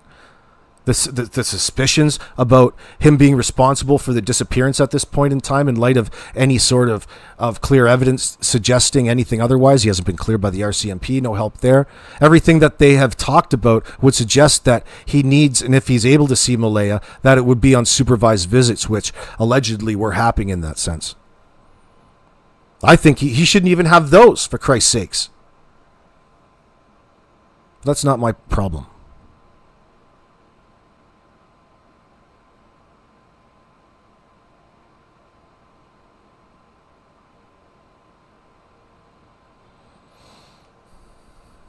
Randy McLean, what's going on today?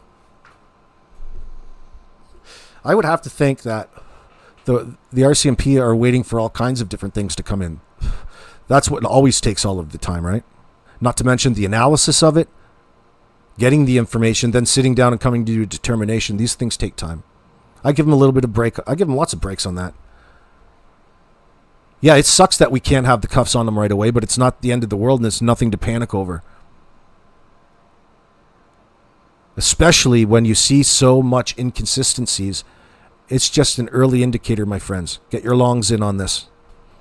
Daniel also said that he can't tell the public if the cadaver dogs were in, but can tell us other crap. LMFAO. Well, yeah, what you're saying is he's pointing out he's having selective, the sharing of selective information, making it look like it's between him and the major crimes unit. Yeah, he's just doing the old switcheroo for you. He's the suspect, no matter what he says. All right? He can present it to you in any way that he wants and whatever other color packaging that he wants it. But at the end of the day, he's affirming what normal police procedures and all of this and how they normally deal with suspects. I would imagine it's been one trying to get any sort of information out of these people, and the amount of lies, like that theoretical question about your last meal before, capital punishment in that sense. What if you order an all-you-can-eat buffet? Well, he's serving up an all-you-can-eat buffet of bullshit for the RCMP. Obfuscating. He's covering up his tracks to prolong the processes. Wouldn't you if you were guilty? Of course. I think I'll need a continuation. Of course.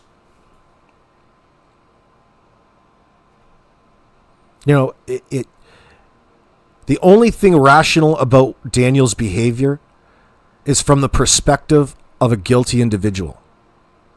Yeah, then it makes sense that you're trying to obfuscate and bullshit everybody. Absolutely. That's the only thing that makes any sense in all of this. Because nothing about what he says is relevant or rational to what happened to the circumstances leading up to those kids disappearing, which includes the Thursday of the night before. That's really what it is that we're talking about. Has nothing to do with shouldn't everybody just be in bed and the kids voluntarily just walked out the door never to be seen again? And the people that were supposed to be protecting them don't want to share any information other than the 20-minute window before they called the RCMP. Now, that's a bit of a question there. Like, come on. Guilty AF. GG. You know it. I know it. Andy H., it's good to see you. The entire show should have been over 24 to 48 hours after these children went missing. The RCMP fucked up huge.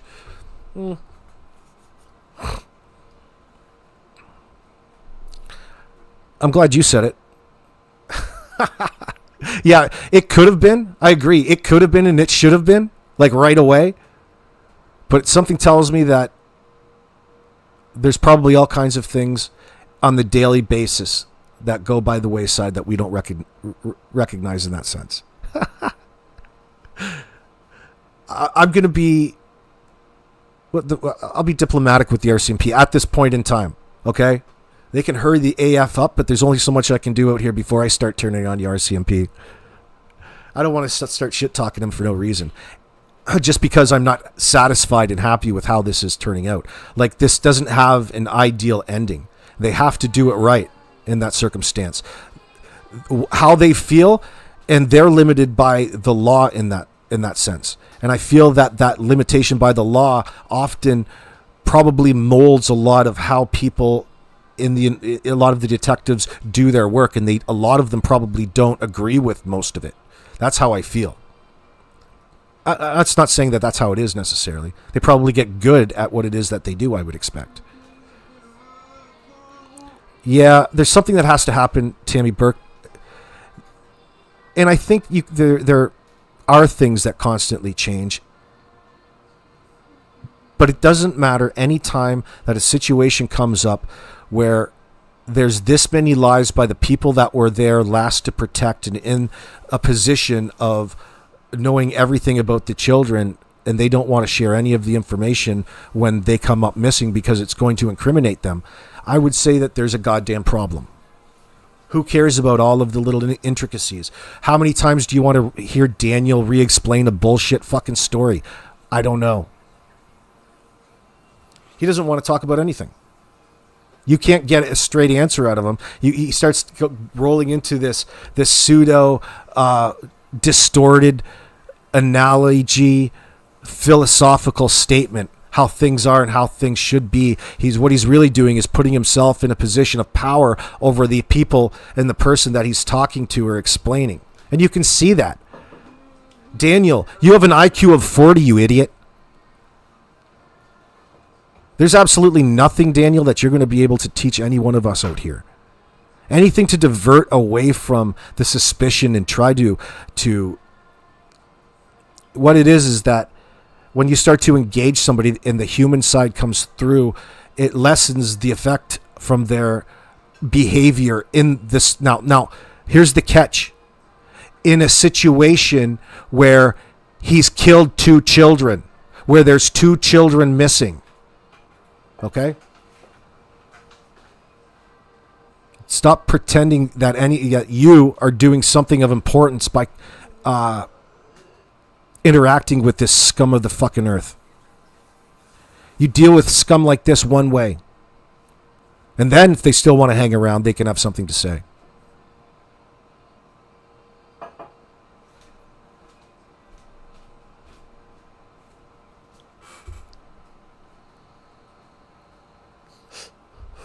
But listen, if you dealt with Daniel or anybody the way that I do, you would never see him back again. You wouldn't get as many views in that circumstance. See the problem there? And then you spend all of your time convincing your audience on how justified you are talking to a fucking child killer in this circumstance because somehow you want to place yourself of more importance over other people and your concern, that you're sanctioned somehow by the biological grandmother. See, all of these things get slipped in. Well, that's inadvertently how people see it. Yes. Why? Because that's what's going on. So do what you want. But don't think that you're going to get any respect for it. You're going to get disrespect, if anything, for it. That's kind of the danger and the shitty part of it all. I'm not saying you can't come back from it. You can't do the right thing. Phoenix, sorry I hit the button too soon. Even their plausible deniability picked up a shit left.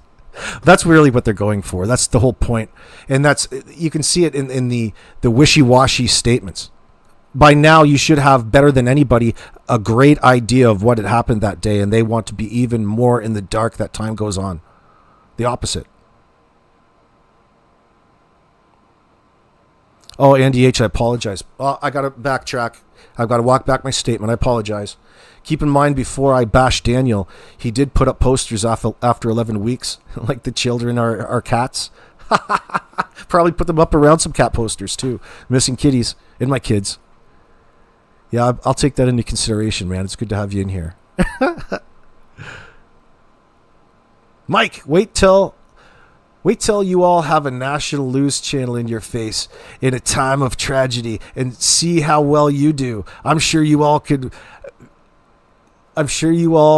have made it better. What are you trying to say, Mike? Are you high in here? Are you tweaking in my chat, bro?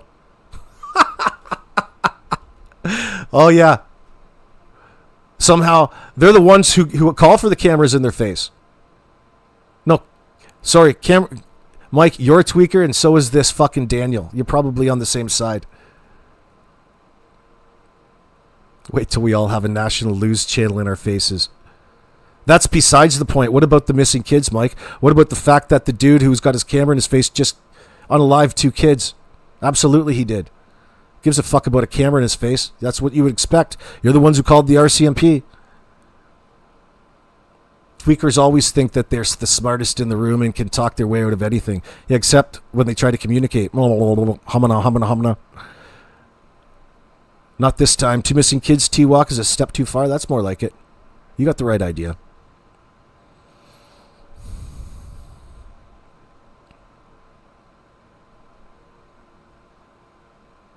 Your dog? What kind of dog do you got, sleuthy one? Your dog has a better life than those kids, sadly. A lot of people's animals do. Probably get fed better, too.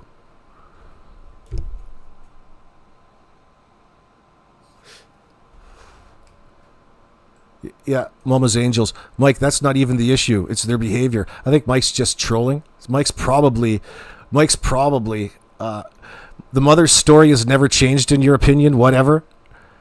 That's good enough for you, Mike? Mike, there is no story. That's the problem. That's the problem. You're starting to argue about a story not changing? Is that Justin in my chat? You guys think Mike's Justin? Dude, get the fuck out of here. Most times I don't kick people out of here, but Mike can go at any point in time. What an idiot. You're the one, Mike, that's not getting it. Anybody else want to help him? It's not too difficult to fool you, is it? Especially when it comes to child murder. Mike must be new to the case. No, he's not new, or else you wouldn't be popping off in a chat like this. You guys try and see how hard it is when you've got a fucking CBC camera in your face. What, to fabricate a narrative? Yeah, it's difficult when you put it on the spot, isn't it, Mike? It's difficult when they put you on the spot. That's why it's important to rely on the truth of the situation and relay the information rather than fabricate, or else you get caught up.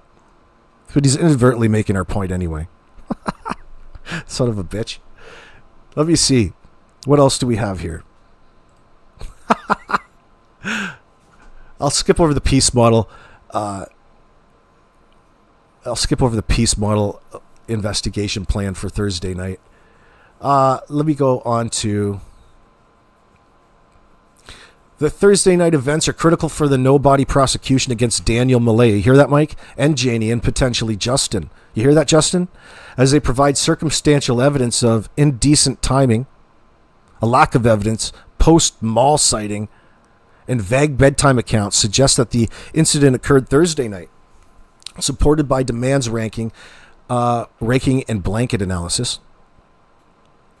Evidence concealment, the blanket and boot print indicate attempts to hide evidence. Notice that we're using the term evidence and not clues here.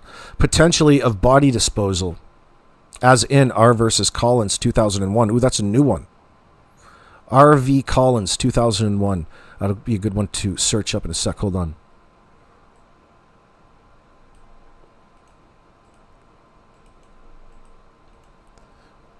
R.V. Collins. Uh-oh.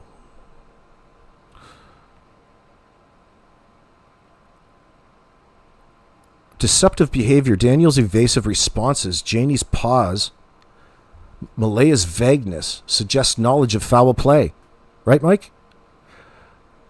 Janie's disdain and Daniel's control provide a motive for harm or neglect, as in R.V. Menard, 1998. Oh my God, I've got some reading to do afterwards. There's 2 new cases.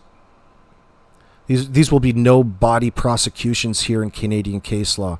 So that's R.V. Menard, 1998. I'll share that on in my live chat. Hold on. You guys can go and search that.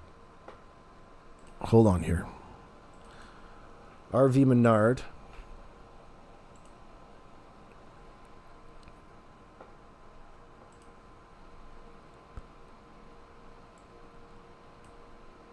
And R.V. Collins.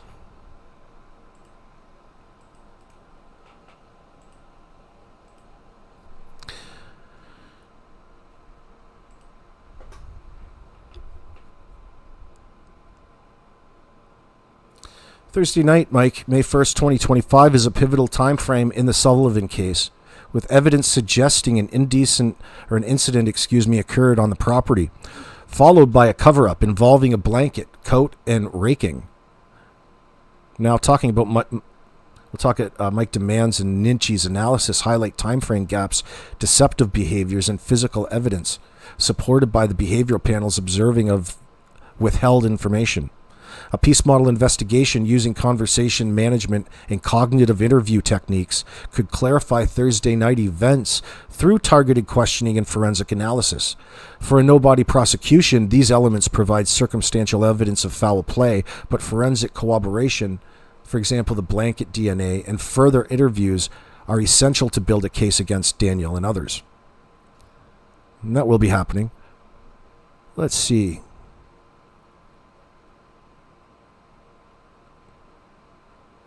So moving on.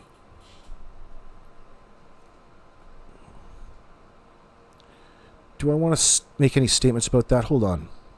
I've got to pick and choose here.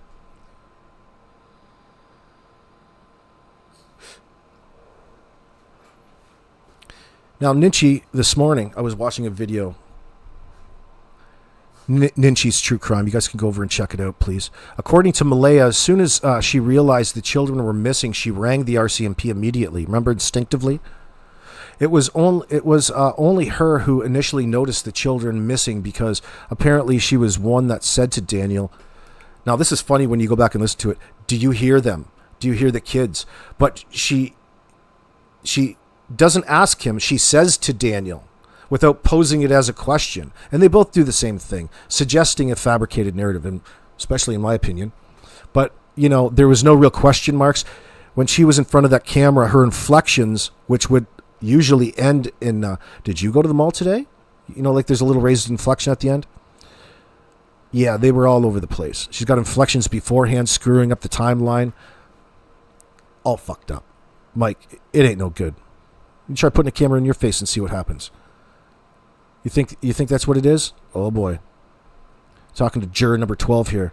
Daniel was already out doing his superhero running through the woods and running through waist-deep water, or whatever he said, right? So Daniel's already placed himself all over the place, doing different things during this short amount of time, only to be back. He said he was back before the police. He was back when they arrived. He's the one who suggested they call, which is completely different from any of the original storyline at this point in time. What they're doing is offering you up every alternative when and should it pop up, just to get out of that immediate situation, just like the tweaker addicts that they are. Daniel is already out doing his superhero running through the woods and running through waist-deep water, or whatever he said. So Malaya's claim of immediately calling the RCMP conflicts with Daniel's immediate search in the woods, suggesting a disjointed narrative. The superhero description implies exaggeration to deflect scrutiny. Well, the contradictory actions, calling versus searching, could indicate a scripted response to mislead investigators. Absolutely. Supporting a prosecution argument of intent to deceive.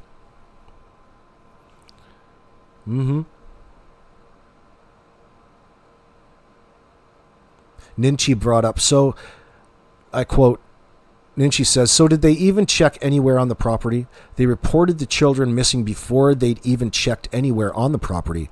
Exactly. Daniel went out walking, basically searching, and then in another story, he's out driving around searching, first up. Malaya also says that they immediately went searching around the property for them. Yeah, they don't quite have that down. They don't quite have that story down even at this point in time. Isn't that interesting? The fact that you don't know this. The conflicting accounts of searching the property, driving, or running through the woods suggests a lack of coordination, possibly to obscure the true sequence of events. Oh yeah. Inconsistent actions weaken the credibility of the Friday timeline, suggesting a cover-up, which would be used to argue guilt in a no-body case.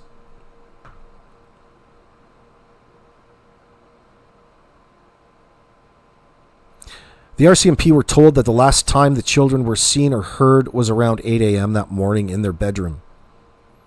Ninchi says, and yet we have Janie claiming that, well, she heard them on the swings at around 9 or sometime after that. Why is it that even late in the afternoon or the Friday, searchers are still saying over the radio that the last time the children were seen or heard was at 8 a.m.? So Ninchi's 9 a.m. claim contradicts, or Janie's 9 a.m., Janie, her 9 a.m. claim contradicts the RCMP's 8 a.m. timeline, which was never updated, undermining her credibility and suggesting her story was fabricated to support Daniel's narrative. The unverified 9 a.m. sighting combined with the RCMP's unchanged timeline. Hey, Mike, the RCMP's timeline hasn't changed. It supports the hypothesis of an earlier disappearance, critical for proving a delayed report in a no-body prosecution. Do you know what that is, Mike? Because that's what we're going to do to Daniel in that sense. We're going to nail his balls to the wall.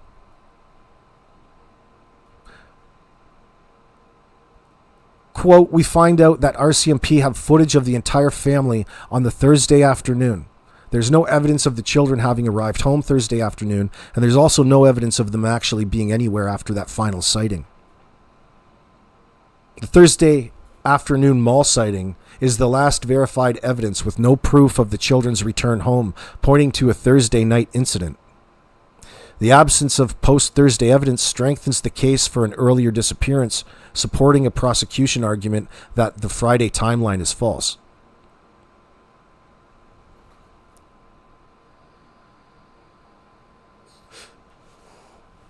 So Ninchi from Ninchi's True Crime is identifying pauses, the stuttering, and overemphasis as signs of deception, particularly in Daniel and Janie's statements, suggesting they know more than they disclose.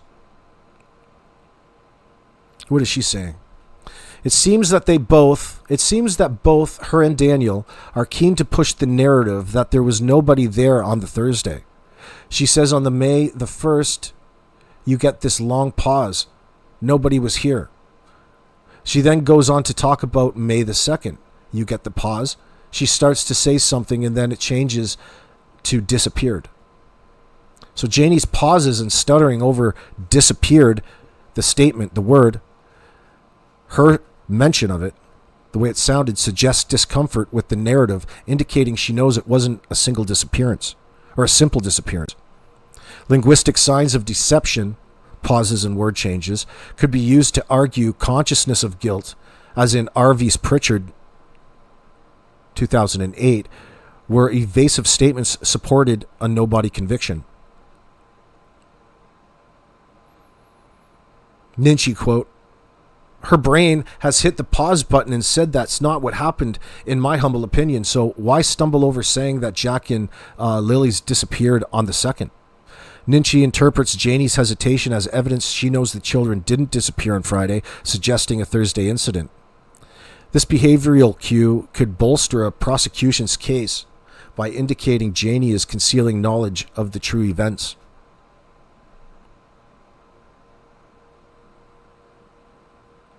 Quote, the most important thing for people to know is they were seen on camera on the Thursday afternoon. That's Daniel's statement, remember. He is pausing continually as he's trying to spit out this notion of them being seen the afternoon before they went missing. They were seen on camera the afternoon of the disappearance could be quite easily the interpretation. Daniel's overemphasis on Thursday sighting with pauses and stilted speech suggests he's controlling the narrative to deflect suspicion from Thursday night. I agree. The focus on an irrelevant detail, the Thursday sighting, over useful information, example clothing and location, indicates deception, supporting a prosecution argument of intent to mislead.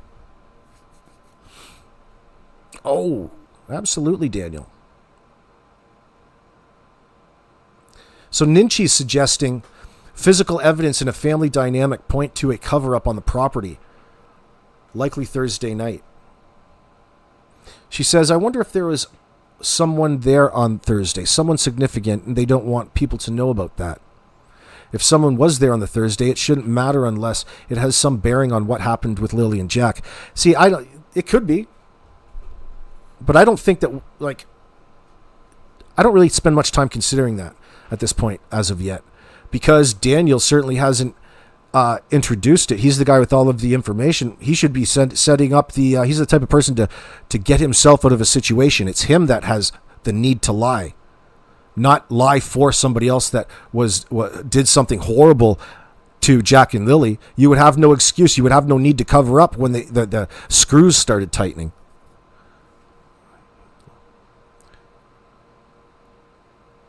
No, you don't have to go any farther than the people who are lying in the moment, especially the people who are supposed to be parenting Lily and Jack. Criticism of the RCMP, I won't get onto that too much. We are all critical. Let's see. Let me scroll down a little bit.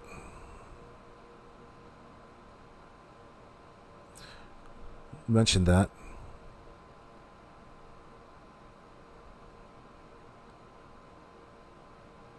She's criticizing the RCMP's failure to revise the timeline. Unnecessary. It's unnecessary. The reason I say it's unnecessary is because when you're doing and filtering through all of this information and coming to determinations, you have to remember that you're not part of the investigation. You're just Joe Public. You're just some schmo out there. Why the fuck would it be updating a timeline when they recognize that there's so much deceit at hand? No. You want to keep playing by the rules. You want to build rapport and get the rest of the information that the individual is willing to share with you from the detective standpoint, not anybody else's standpoint. Everybody else is second.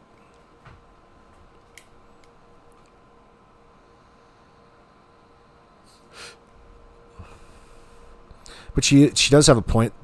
The whole reason for this is to give them a head start on getting away with. There's all kinds of things to do from the family standpoint, like Daniel. You got to dispose of the bodies after you realize and come to terms with what you did. You've got to make the decision you've already made the decision to get rid of the bodies when you killed the second one, I'm sure. All right? No matter what, think about even as neglectful as Malaya is in all of this, think about what she's secretly thinking about in her head, if indeed what we suspect to be true is true with Daniel. And he is the prime factor in whatever happened violently to end these children's lives.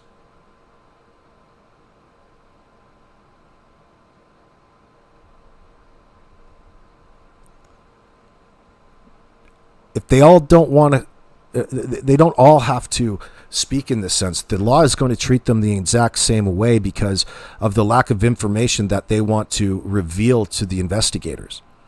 They want to pretend that all of this information that they're spamming them with somehow equates to them being not guilty or have some sort of alibi. No, they're spamming with information that has no relevance.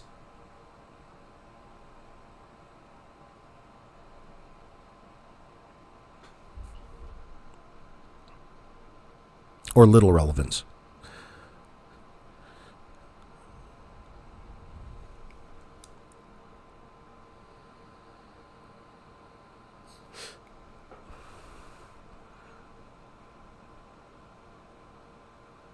Let me see. Let me roll down.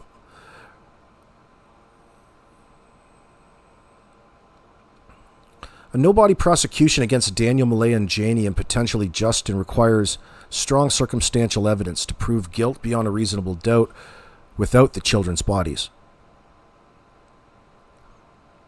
So we provide a little bit of timeline manipulation. The 2-hour gap, contradictory actions, Janie's unverified 9 a.m. claim, and lack of post-Thursday evidence suggest a delayed report to cover up a Thursday night incident.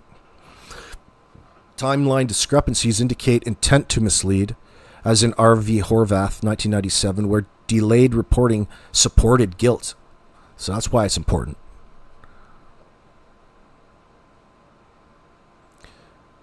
Some of the deceptive behavior, Janie's pauses, Daniel's overemphasis and evasiveness, and derogatory language suggests knowledge of foul play.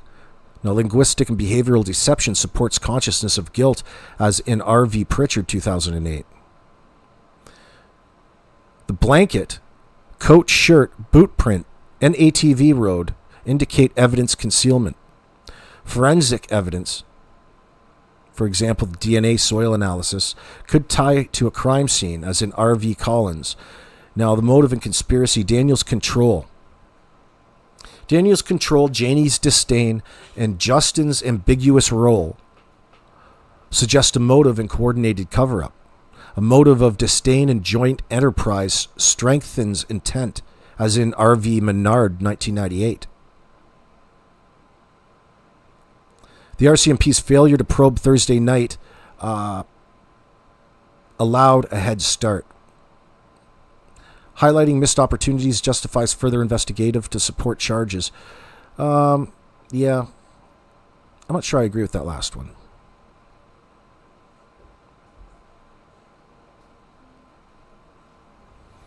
That was Nietzsche's yesterday.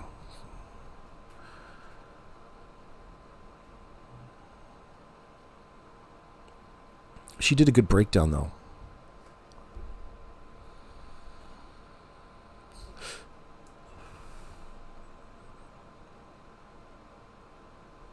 Nietzsche was asserting that the children likely went missing on Thursday, May 1st, rather than Friday morning, based on the lack of evidence post-Thursday afternoon and family inconsistencies.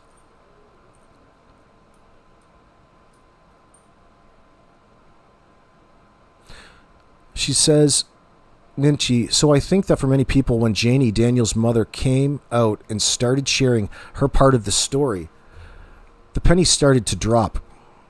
People started to realize that, yes, these kids really are not coming back.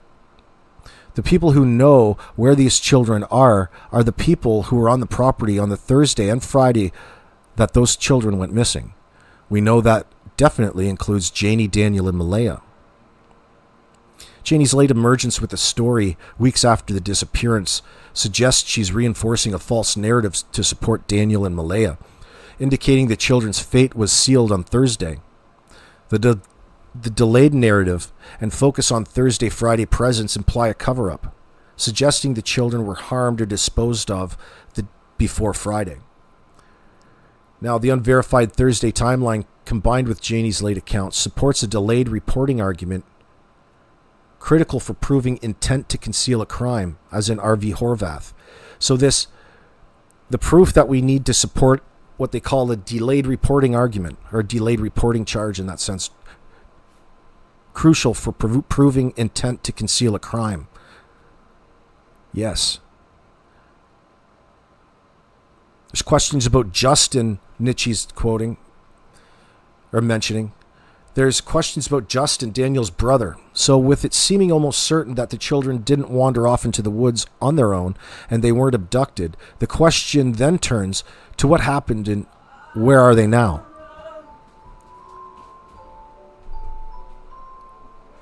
Nietzsche, turn that down a little bit, hon. Nietzsche rules out wandering or abduction, focusing on the property and implicating Justin, suggesting a family conspiracy. Justin's ambiguous presence raises questions about his role, potentially as a participant or witness to Thursday night events. Potential conspiracy involving Justin strengthens a joint enterprise argument for prosecution, as in R.V. Menard, 1998.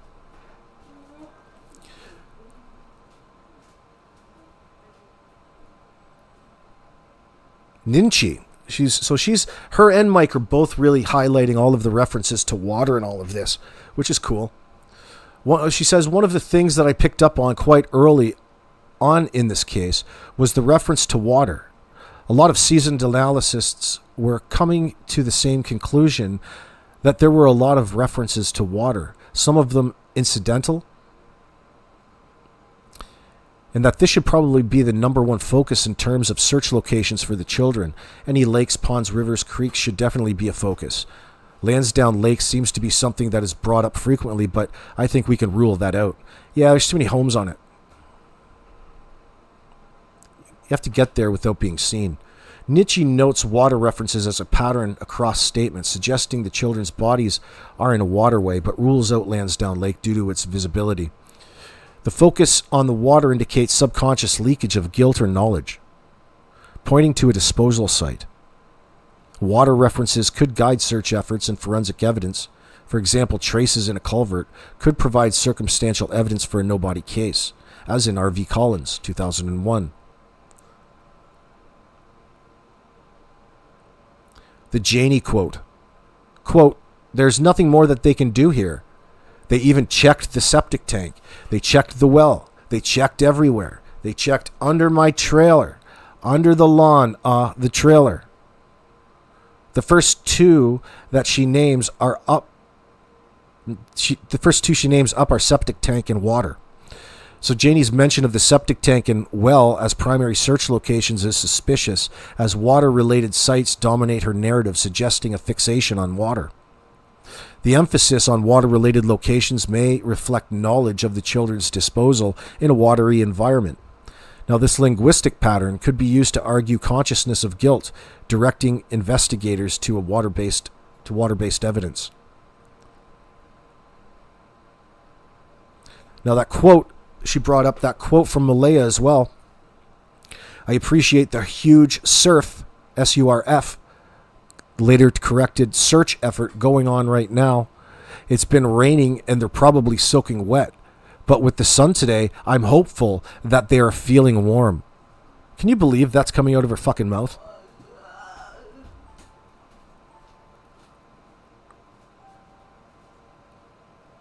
Like right there, you're indicating that you already are conscious that they're somewhere. Like, why would that even be on your mind? Who knows? Who knows at this point? Malaya's slip from search to surf, and her statement that the children are probably soaking wet without hoping they're dry suggests she believes they're in water and deceased. The suspicion is the surf slip focuses on soaking wet, implies subconscious awareness of the children's fate in a waterway. This leakage supports a prosecution argument that Malaya knows the children are dead, critical for proving intent in a no-body case. Here's a Daniel quote. Ever since the Friday morning when we noticed that the children were gone, immediately jumped in the vehicle, surveyed all the area, as many dirt roads, many culverts as it could. So this is Daniel's statement. Daniel's focus on searching culverts and dirt roads rather than areas close to home, like the fort, suggests he's directing attention to a water-related site away from the property. The culvert focuses may indicate a disposal site, as culverts are water-related and secluded. Daniel's search behavior could be used to argue he was checking or concealing a disposal site, supporting a no-body prosecution.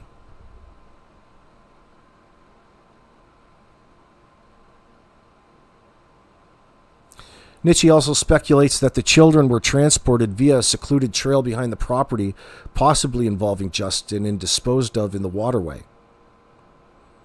The quote is, Janie says she walked up through the woods. We have two people who aren't part of Janie's family who said that Justin was staying in Janie's RV. Really? I'm wondering if someone went up that hill with her, like Justin perhaps.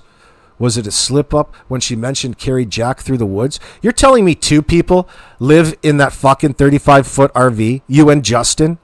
That's disgusting. That's weird, dude.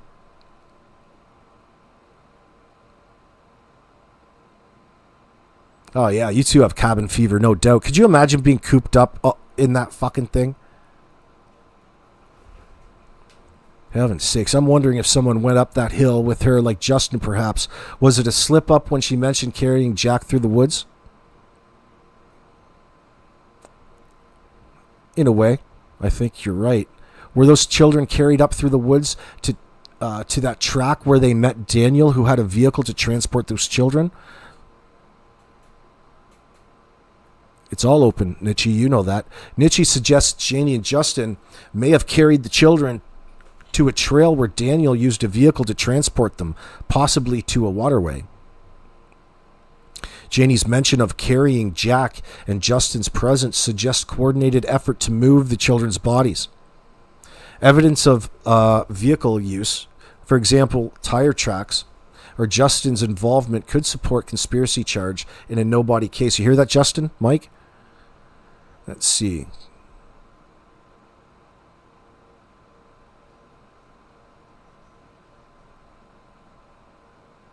So she's just saying that it made me think that we were looking for a waterway that are accessible from that trail, that old dirt road up behind the property. Here, I'll show you this one.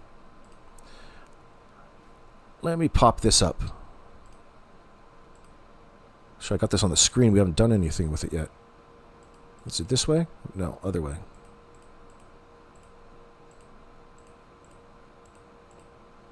Thought I had it up here. Maybe I have to go the other way.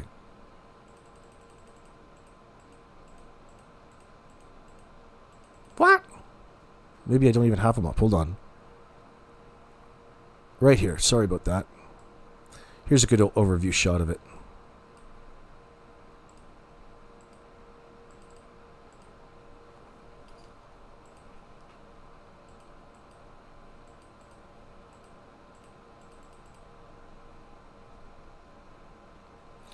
Well, that's one of them. There's a good shot about, you know, the where that pool was going to go, where she was doing the raking, with that little fort right up there with the ladder.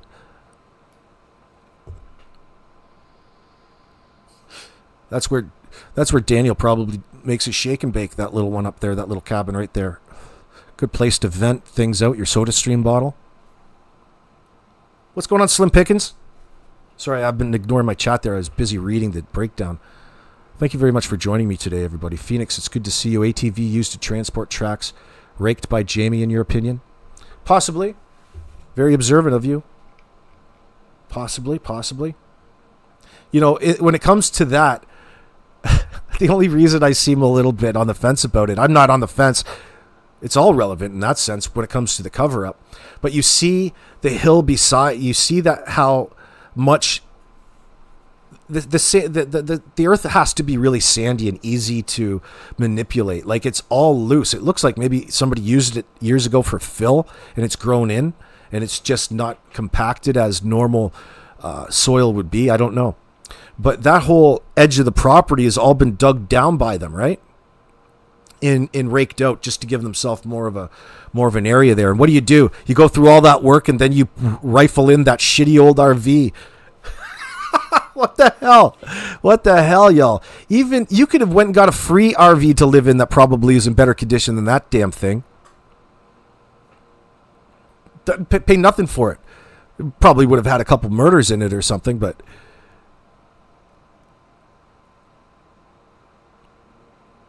Andy H. Kent's story. Kent's the friend that had that conversation with Daniel. I don't even include him, dude. He's just some fucking guy that wants to play detective in that sense. The only reason that I'm interested in this is to catch the guilty parties, and it doesn't take me very long to recognize where the guilty parties are. All right? It doesn't matter about what some rando out that comes in my chat says the probability of something random. Listen, asshole. It's you who doesn't give a shit about these children in that sense. I care about children. Part of that caring has to do with bringing these guilty parties into justice and talking all about how guilty they are. Fuck, the last thing that they want to do is pursue any charges, worried about somebody defaming them in court. Listen, compared to what it is that they've done here, where there's evidence of them doing, we have every right to be speaking the way that we are about it and expressing our outrage in a public setting. Why? Because it should outrage each and every one of you. The fact that this asshole family are just whitewashing us with deceit and lies is just cherries on the top.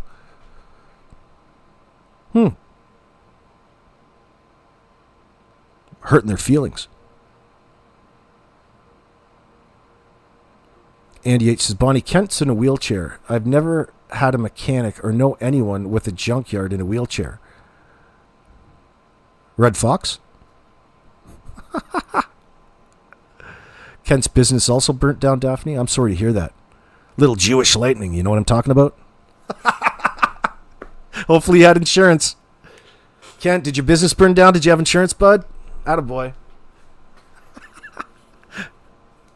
Maybe we'll get together. Kent's story is very bizarre. You guys have been listening to it too much. I haven't heard any of it. I don't even know the dude. I'll trust you, though. I see enough. Oh, you didn't have insurance? Probably well-intentioned. I don't know. I give him the benefit of the doubt. I try to cut him some slack. I already went off on some of them today. I didn't go off on you. I've expressed my honest opinion. And believe me, it's not my opinion only. Usually I don't give a shit. And it's not anything that they're doing. I'll reiterate that. It's not anything that they're doing. You can keep doing what it is that you do, but don't turn around and start pushing overly, or simping for the goddamn suspects in this as a way to thank him and make him feel special on your channel. What the fuck is wrong with you? And I think that that's probably what most other people's arguments and disdain are. I see it now. But doesn't mean I don't like her. People can make mistakes. Maybe she's dumb. Maybe she's simple. I don't know. You guys can ask her if you're allowed in chat.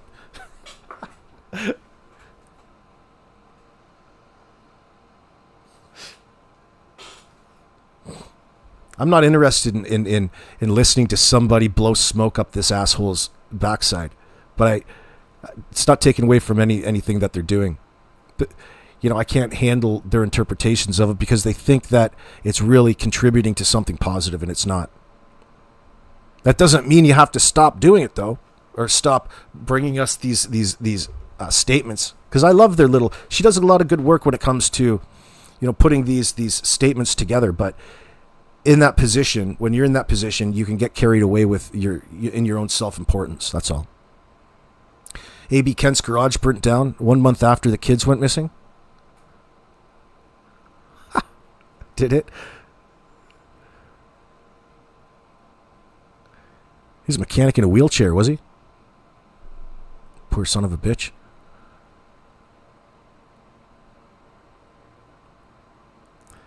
Daphne, good to see you. I tried to stay quiet and not give my opinion, or else I make a video like the other night and embarrass myself. Oh shit, don't worry about that. There's always the unlisted button. I got thousands of videos. I think there's only ever a little bit up. I don't like to have things up for too long because some of the shit I say, not that it's wrong, is that you have your feelings change over time and you learn about different things. But even when you don't change them, it doesn't. I feel bad with how things come off sometimes, even when they're meant to be joking. Not that they even did, or maybe I made a good point, but sometimes I like to take them down. I get what you're talking about. Even though he's an asshole, I feel bad about talking about how much of an asshole he was for an hour or something like that. I'll just unlist it. It's not important. Because our own personal opinions aren't all that important in this sense. Sometimes you just explode with whatever's bothering you at that point in time. And it's not always representative of days down the line sometimes. And you can't impress everybody on here, can you? Including myself. It's just we get our emotions wrapped up into these cases in this circumstance. And these particular instances even more so because these poor kids never had anybody when they needed them. And when you come to realize that, you start to react a little bit and feel more obligated to act upon things. What's going on, Janie Doe?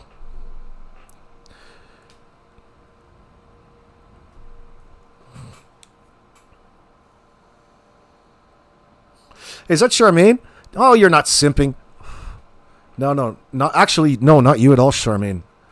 No. The reason I was talking about the simping, so I'll give you an update. I was talking about it earlier on because I had to go over to your channel and take a clear screenshot of this. And when I went in there, I just happened, of all things, to let it play too long. And I heard Sonny keep going on about Daniel's philosophical insights about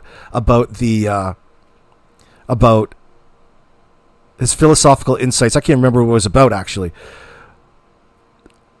But it rang to me because it ended up into an overly sympathetic plight and thanking him for all of this and that. It was going on way too long. And then I'm like, that's what I was responding to. I didn't actually watch it too long. But I said to people, no, I think I recognize what you guys were upset about and all of that. But no, you're off the hook, Charmaine. And so is Sonny, by the way. I don't want you to think that I hate on them like that. It's not like it's share. It's just in that circumstance. Some people, like from the viewer's perspective, when they hear something like that, they react. And I was reacting to that as well. It's not representative of too much other than what it is. I just explained. You're barfing already, Mr. Hemi?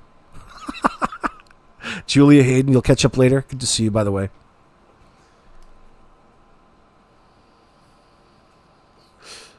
Layla, be nice to people in my chat, by the way. Be respectful. You can be respectful. Charmaine's here. Where Kent was saying he had Darren calling him saying he wasn't in jail at all. It was T gas station. Fuck, I'm missing something. I'm missing something. You guys all know what Kent's going on about. I don't know anything about Kent. Am I going to have to start watching? So he's being manipulated. So the best that I can tell is from this. So we're talking about Kent right here. Hold on. Just wait, Chair Bear. Actually, let's talk about this a little bit. Too much analysis. Let's see.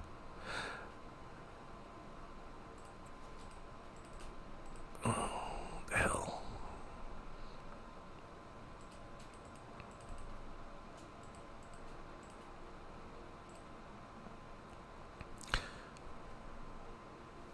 So they're saying that's about 100 meters. By the way, that red line. What's up? No, I don't have any. Oh, yes, I do. Yes, I do. Sorry.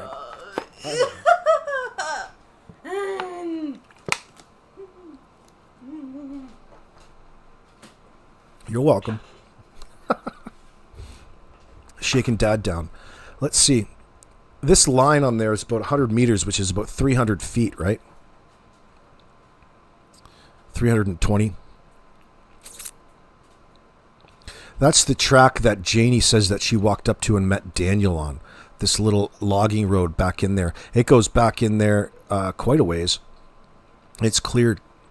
The RCMP, I think, said that they had to cut a tree in order to access that road with a 4x4 vehicle, probably. It's not like it's winter maintained. Probably would have been in a pretty solid condition to leave tracks, but when you leave tracks everywhere, isn't that just the point on going all of those places is to obscure yourself? Obscure your where you were going? Those are nice Atlantic salmon, by the way.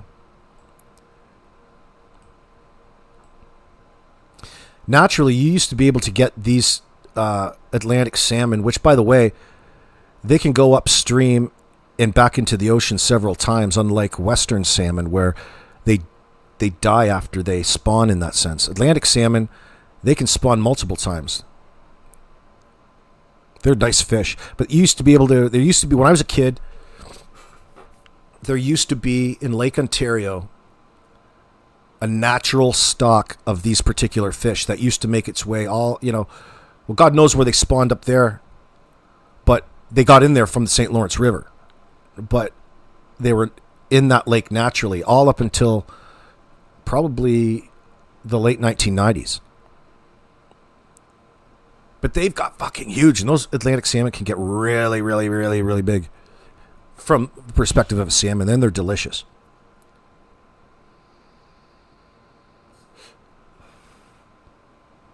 Oh, yeah. So all this affirms to me is that the son of a bitch isn't afraid to get into the water. To conceal bodies. Like, when you have pictures up like this, you're not afraid of getting dirty out in the environment. In fact, you probably love it. There's all kinds of things there's all kinds of places that you could store small packages in that sense without having the need to dig, which you would think be most time consuming, right? Whereas if you wrapped up a package and used a cinder block and a rope, which is available to everybody, it's a lot easier to dispose of things in real time. Kerplunk, and you can go quickly. Hopefully you don't get seen.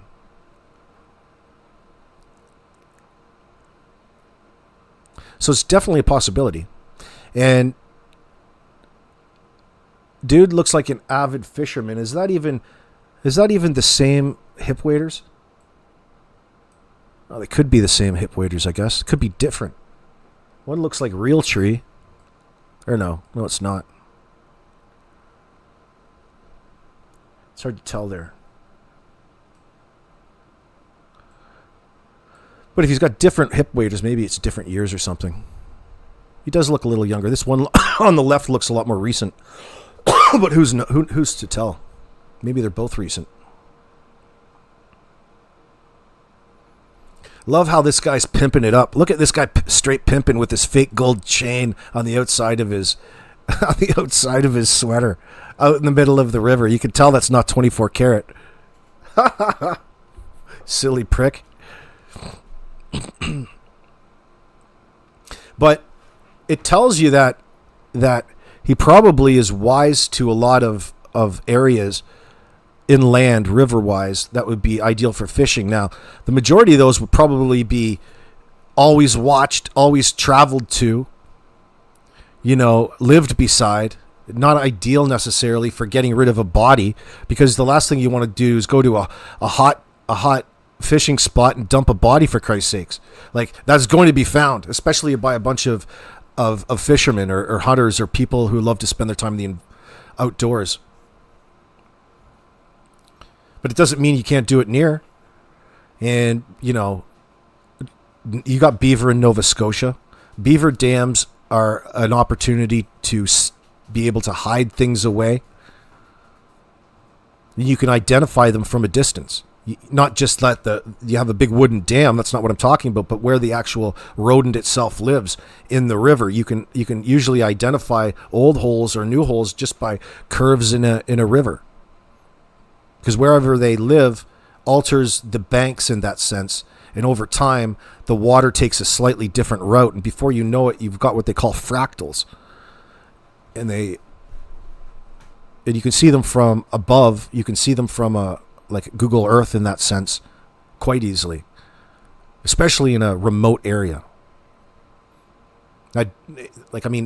As remote as this is, we say it's remote in comparison to what like South Central looks like. But I mean, it's not that remote. It's still habitated. It's not old growth forest. It's not like middle of nature. These places are well traveled. It's just, few people per capita.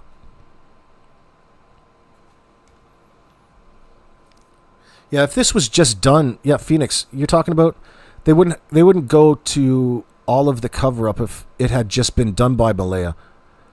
Had to be Danzo involved at the very offset. Absolutely, the person with the control that was losing control, that forced them, brought them up into a state of mind that became murderous. It rhymes with somebody who's losing control of their situation. Malaya's wanting to leave in that sense. What the fuck are you going to leave? What are you going to live off of when Malaya leaves in that sense?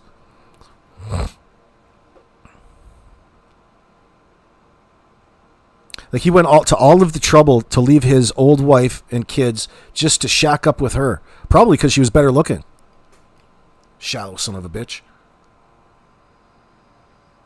Should have stayed with the old lady. Should have stayed off the tweak, dude. You should have not got hooked on the jib. It's an inability to control himself where his life started to unravel and fall apart. And when you realize as a person in that situation, it's a thin veil. Like, your anger is right there. Your rage is right there, ready to be tapped at any point in time.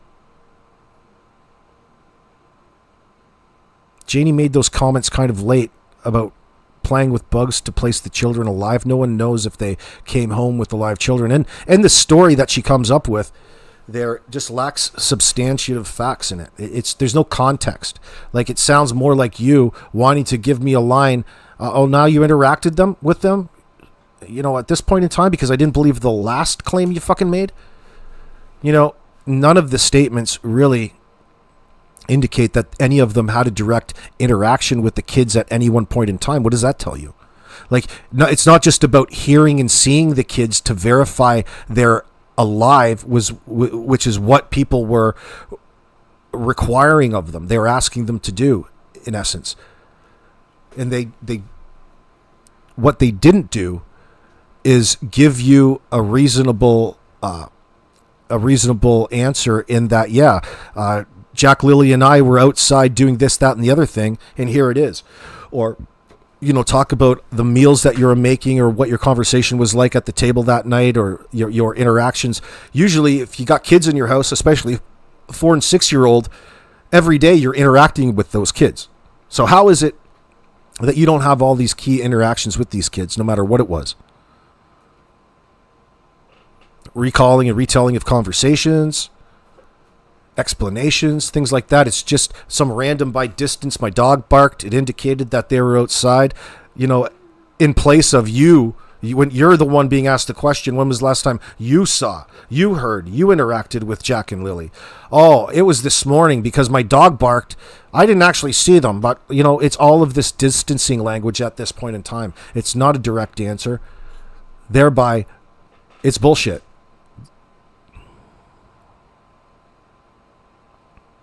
Mama Janie is scared she will go down. It's too late for that now. Absolutely she will. No matter what, it will be for an accessory. You can see it. Especially at this point. For very least. Well, we still have to figure out at least what they think went on. Not what we think. But it's probably going to be close.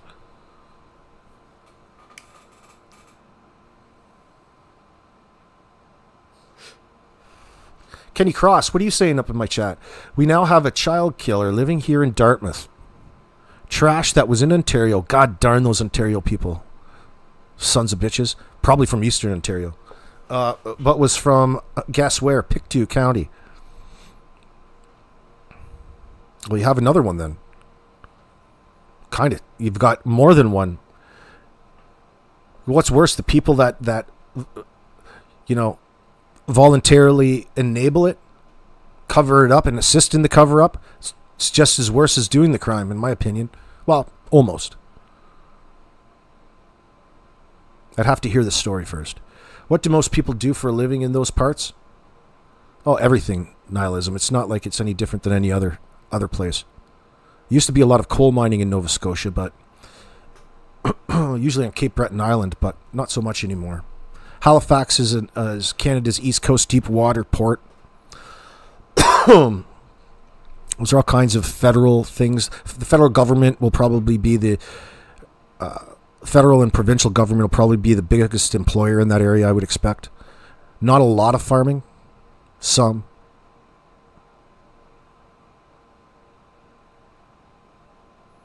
A lot of oil and gas industry out in the Atlantic, in the Gulf.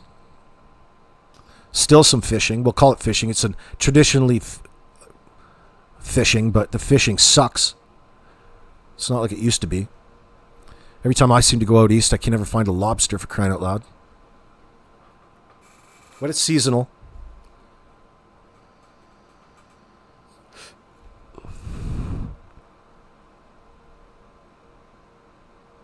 Yeah, tourism in Nova Scotia is solid too, Mama.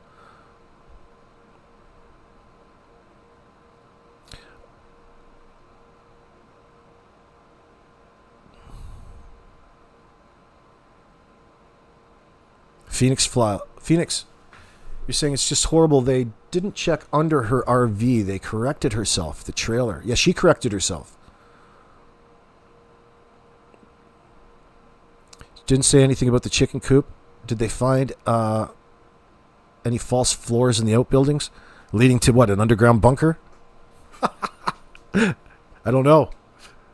That'll be the next thing. We probably wouldn't be aware of that yet. I don't know, Phoenix, but I dig your imagination. I don't have to go there yet personally. I don't have to go there yet when all of the indicators suggest that the resentment and the violence in the house escalated and a cover-up ensued. So is it important now? So what is important now for us? We know that these people are lying. But why do we seem so reliant on to need more information from the guilty parties in this sense before proceeding with prosecuting their punk asses? It has to have something to do with being able to prove that they lied. And it all comes back to this delayed report to conceal a crime. That will be the starting thing to get them in on.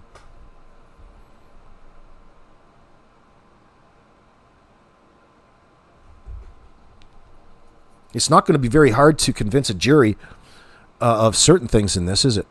Shouldn't be. And that's what the damage of doing what Daniel's doing right now is. Altering his stories all the time. You think that just because you can say anything out in public as not being able to be used against you in a court of law under these circumstances, you're dead wrong. Oh, Mr. Hemmy, speaking of naming, what's Cody up to today, Belinda? Has he maxed out his rank on Call of Duty? You're so mean, dude. Poor Cody hasn't said boo in all of this. It would be nice for him to say something, you would have thought. He should go balls to the wall after that son of a bitch Daniel. But that would be just for our enjoyment. Hey, Infamous Kim. No body was needed in the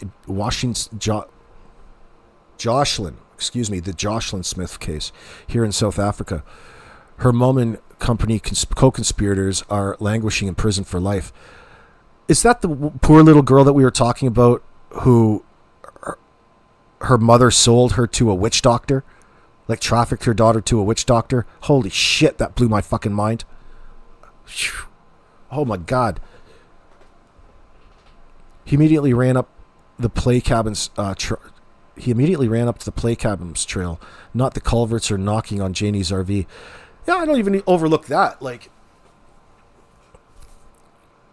I'm not even I don't scrutinize. The guys are out wandering about, searching in places that are so bizarre and don't fit with the scenario that they're presenting. And then their stories change. Okay? Their stories change. This fucking guy comes in here and says Malaya's story hasn't changed since the beginning. Malaya hasn't had a story since the beginning, and her story isn't good enough, Mike. Okay? We've already been through those things. Can you fucking believe this guy comes in here like that? Jesus Christ, I can't get it out of my mind now. Anyway. Fucking dude. I just see it's a little more beaster. It's easier to get lobster around the Port Morian area in Cape Breton when it isn't season. Yeah, no, I realize that. Every time I go out east, it's never anywhere near the coast. That'd probably be a good start. I took for granted that just because I was in New Brunswick that I was going to get a lobster somehow. Only I was in Grand Falls on the Maine border rather than the Atlantic side. Such an idiot sometimes. The RCMP had Kant's Harbor just north of the home in Pictou closed down for a search 2 weeks ago with no reports on their findings. Saw on another creator's channel, Leslie says. Wickman. Yeah, I saw a couple people talking about all of these searches going on in the area that they really don't say much about. Who knows what it is, though, right?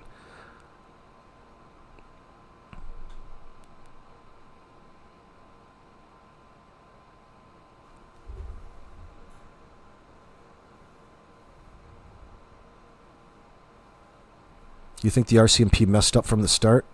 Letting the family contaminate the crime scene, let Daniel help with the search. Took too long to gather trail cam footage, etc. Well, aren't you just the critical little one nihilism? Probably. Probably had some rookie son of a bitch take the call.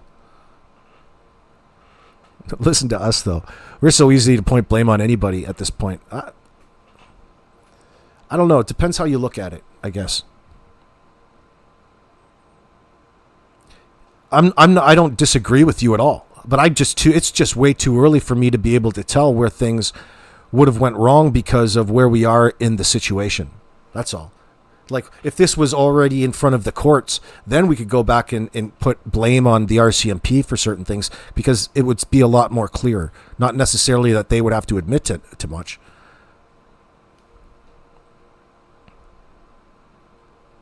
So what are we suspecting of that? I think that they did all that they could do in the moment. They collected everything that they needed in that sense. What would you be collecting evidence of? Some sort of struggle? Like, there's no gun involved in that sense. There's not going to be all blood splatter all over the place in a crime scene such as this. Like, what are we suggesting that happened? Physical violence that escalated, or it was some sort of abuse-related scenario that Daniel was involved, which escalated to the point of death. Well, that only takes a second. Okay, it can be no mess at all. And in an environment where the kids are running around and they don't clean it in the first place, you know, what is it exactly that you feel that it's going to stick out that they missed? You know, I don't know. Like, they had a head start anyway in cleaning up before they called the RCMP. All right, so what would be left over? It's not like they had the opportunity to come on and just start fucking being authoritarian and, you know, violating all kinds of people's rights, considering the circumstance. They have to play it out. They know goddamn well they're lying. We're just not satisfied yet. That's all it is. We tend to put blame on the RCMP for not satisfying our curiosity yet. But you constantly have to direct yourselves based off of the information that you're given. And that's not up to the RCMP's control necessarily. I'm not buying them any sort of excuses. It's just how it looks. Like, sadly, it's pretty common. It's pretty common in these circumstances, especially when they're lying, to not always have, especially when they've covered up, to not have what you need in the moment, even though you suspect it, to have these cocksuckers locked up right away. We want to say that. That's our emotions, but we don't really want to actually live in a world like that because too many mistakes would be made. Not indicating this particular scenario, because this is a no-brainer in my opinion. But it doesn't mean that they can do everything that they want if the Crown prosecutor says something or doesn't think that he can charge them with this, that, and the other thing, or there has to be a plan in place based upon what they feel that they can get and what they have.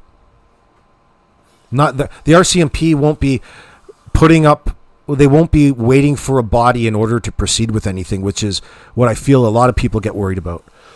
This is why all through today and everything time I go live, I compare everything back to a no-body prosecution in cite cases that are similar to this, so you can go and get yourself a little bit of confidence in that it's more common than you realize. Especially just think about Leilani Simon or Trezell and Jacqueline, how long those son of a bitches have floated around for. That's enough, please. Out. Hold on, I'm going to take a quick break. I've got to go deal with something.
Sounds like an alarm. Wake up. Guys, it's time to get up in the morning. It's 7:14 a.m. Or if you're Daniel, it's 9:30. Let me see. People making my sink into a goddamn water park. Messing up the joint.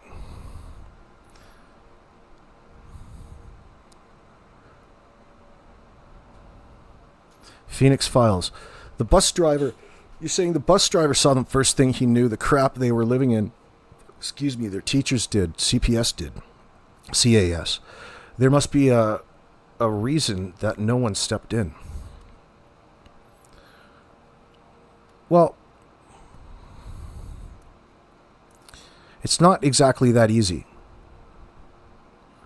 One, you don't always judge based off of what you can see from afar in that sense. You have to actually go in and do an investigation. But what happens in these scenarios, okay, it's when things go wrong, everybody wants to bitch at Child Protective Services for not acting as an authoritarian agency and locking everybody that somebody thinks to be suspicious up because after the fact they're armchair quarterbacking it. You don't want to live in a fucking society like that. There has to be an investigation. All right, there's suspicions. There's an investigation. And then they go from there. But usually they first try to improve the living environment because they don't base everything off the worst case scenario. They base things off of how things can escalate. So they want to make sure the environment is safe and conducive. And when you have Daniel and Malaya in that scenario, lying in that circumstance, it becomes challenging. So most times, people don't want CPS or CAS or anybody in their lives, one, because you don't need them, but they tend to have an effect where things probably improve. Now, if it's a repeated scenario, then they have to deal with it, right? But unless they have clear proof of certain things going on, they can only do so much. It's all fine for us to sit here after the fact knowing that the kids are gone telling CPS what they should have fucking done. It's not like they would have done it. It's just it's a nonsense argument to really have at the point in time. It happens every single time.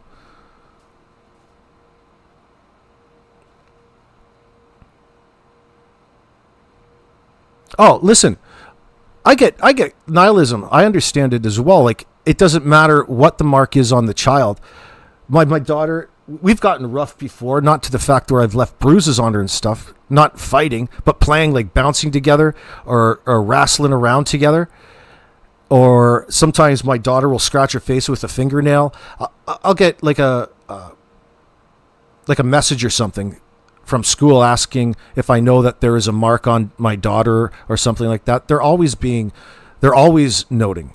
They're always watching, especially with very young children in this circumstance. Children who don't otherwise or wouldn't otherwise know that something's wrong in their lives.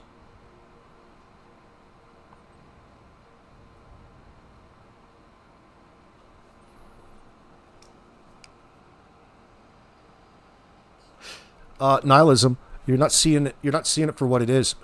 It's not children's aid's problem that parents mistreat their kids.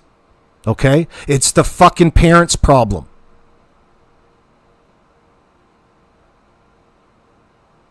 It's not CAS's job to police the bad behavior on the way of the parents. It's their job to investigate it and go about, removing the child if necessary in that circumstance. But they deal with bullshit lies every day in that sense. They can't necessarily go in and throw heavies and fix things. It's not how it works. Okay? Come down on the fucking parents. Come down on the fucking drugs that they take that affects their behavior. Come down and get mad at the fucking parents for not being accountable or not wanting to be parents in this circumstance. Has nothing to do with CAS. It's not their job to police parents.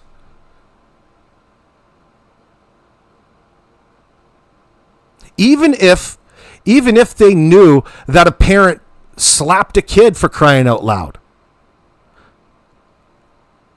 There's more statistics to get into if it was even relevant or important to anybody. But it never usually is, because it's always a bunch of numbers that mean nothing at the end of the day, and it takes away from what it is that we're talking about, specifically in this case about Jack and Lily.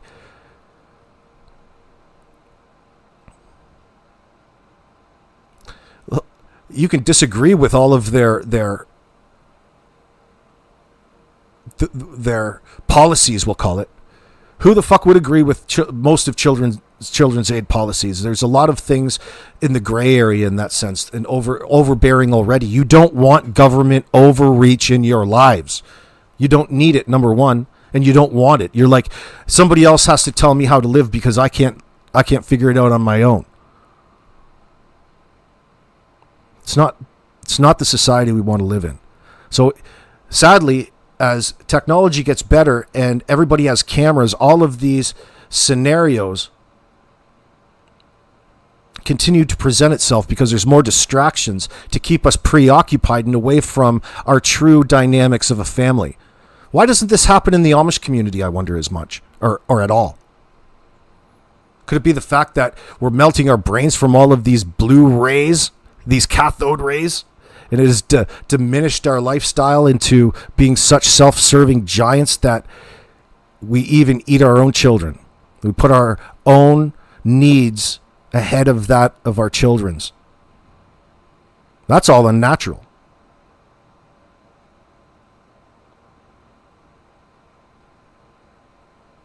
The drug factor is a significant influence in on what happened in these children's lives and the lack of care and the neglect that they went through. The shitty relationship between Malaya and Daniel exacerbated a scenario that was already unhealthy between both of them. They both were just getting out of really bad relationships, and they found band-aids in each other, and that didn't fall through. There's expectations and all of these pretentious plans, promises that led to conflicts, Malaya being upset and needing to leave. The control that comes with Daniel having and bringing those substances allegedly into the environment, controlling her becoming allegedly disassociated and distanced from the children and her duties. That wasn't new. That had to have been there since she was induced with Meadow, which was like 2 years ago. So Janie probably moved them in to help them out in that sense. I don't know. You would think that we would be able to get those answers fairly easily, but we're not privy to any of that. But we'd have to rely on Janie to get that information. I don't trust that biatch. Look at the filthy mattress out in the front. What about the two in the back? Yeah, that's nasty. I hate those fucking things. I hate mattresses. There's probably some good ones out there, but you can't afford them, or I can't.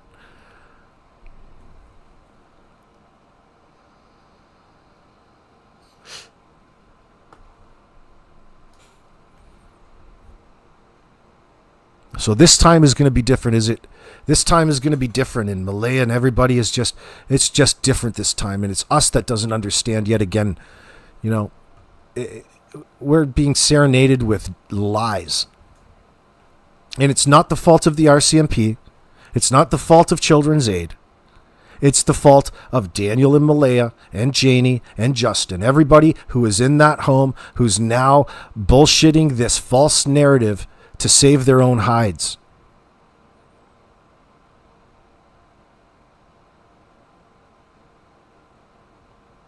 Let's not forget, the Child Protective Services is not a perfect system by any means. Feel free to criticize it at every step of the way. It's not a perfect system, and it never will be. Because we live in a world where there's human beings who sadly lie most of the time, especially when there's scrutiny like that.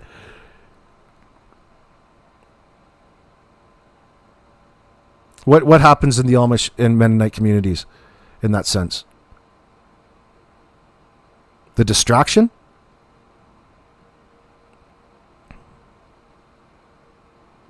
Now, I think you're missing my point, Osprey. It's not important anyway.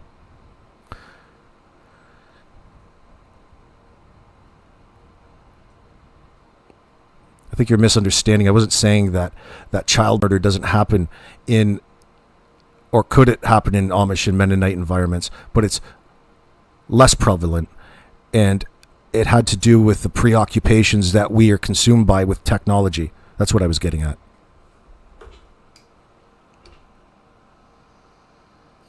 Something turned these fucking idiots into narcissists, and it wasn't Janie. You know, it would have been good old TV. It would have been the false idols and the things that they found interest on, like everybody else does.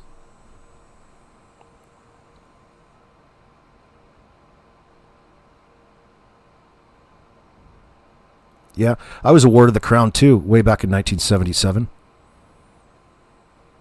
Until August 1977.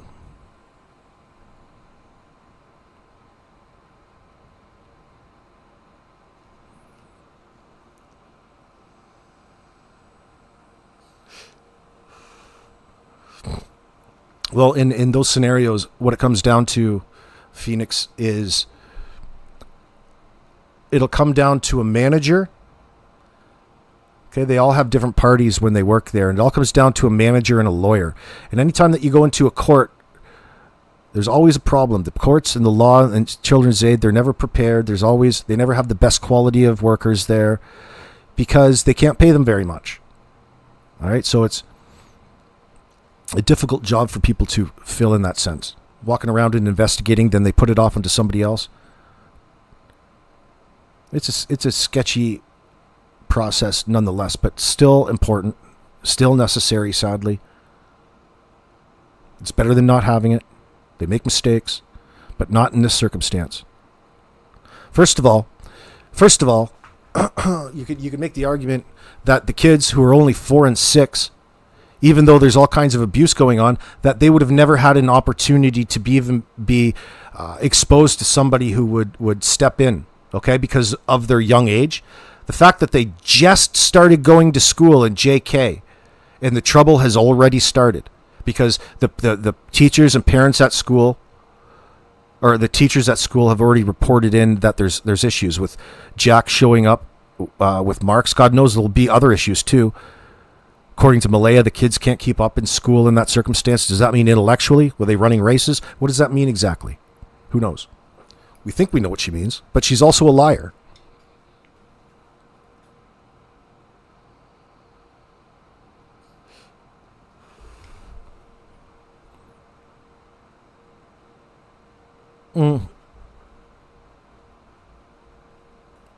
Yeah, well, you know what? People get too hung up on this narcissist label.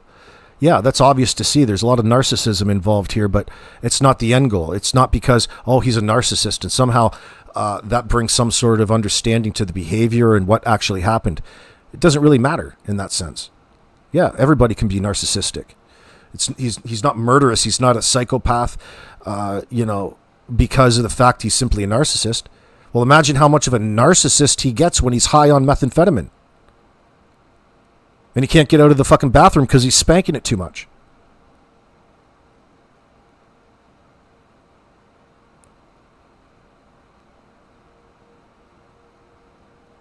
It's just a label that people want to continuously put on him like it's an answer, and it's a mistake. It's just a replacement for actively going through the steps and explaining the behavior. But we use it. We overuse it too much. You sure as hell hope that the Crown will have a child advocate and a lawyer for the kids? The Crown prosecutor is the lawyer. Osprey. He will be prosecuting them on behalf of the children. This isn't civil court. This is criminal court. Why would you need a child advocate? Why would the Crown have a child advocate for these kids? What the hell do you think we're doing right now? What is an advocate going to do in that circumstance? Sit there and cry, let's think about the children? It's useless, stupid, silly. It's unnecessary. Dead kids don't need an advocate. What about the living? What about the ones that you haven't discovered yet? What about identifying the indicators in the school? That whole process is important, right? So the point is that these two were being neglected since the get-go, you know? And that's by their own admission. And how do we know that? Because Malaya is admitting that at least Daniel was actively using, and it was a continuous thing for at least 18 months. Probably a lot longer than that. And that's a way for her to distance herself, put it all on Daniel in that sense, where Daniel comes back and he says the only drugs in the house were Malaya's. Well, who cares whose were whose? The fact that they both volunteered that information is all that we needed to know to proceed with any kind of, has nothing to do with how many or what sort of drugs you had now. We don't care about the drug charges. But we know the effects on the human physiology. And we know what happens in scenarios like this. This isn't going to be any different. It's not going to be any different. They didn't become better parents high on meth. No. It's the same every single time.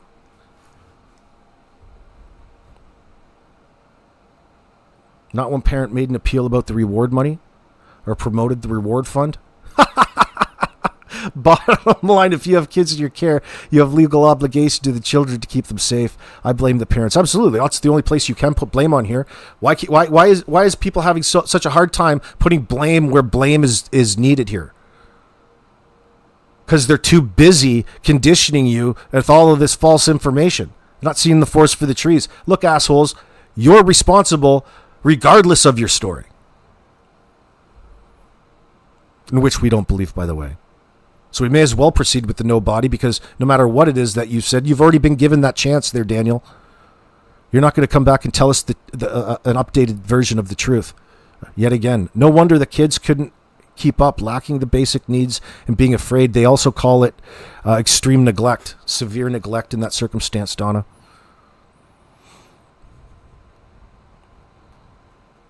It's going to be either or, especially at such a young age when you can't test them very much because of their limited growth. You can't expect a 4-year-old to write like thorough essays in that sense, right?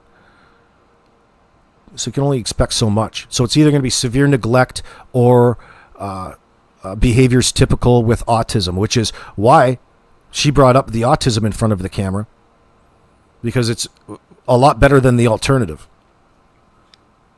But come to find out, the more that we find out about this, they were severely neglected, and that's by admission. Just listen to how Janie talks. No, like I said a little earlier, they're not talking about interacting with the kids at any point in time. They're avoiding that at all costs. They're putting it onto one another, pointing fingers. Oh, I rely on Janie to tell me where my kids are. Oh, usually I rely on Lily's voice screaming to understand where the kids are at any one time. That doesn't sound to me like a very attentive parent. It's not a very big place. They're all around each other all of the time.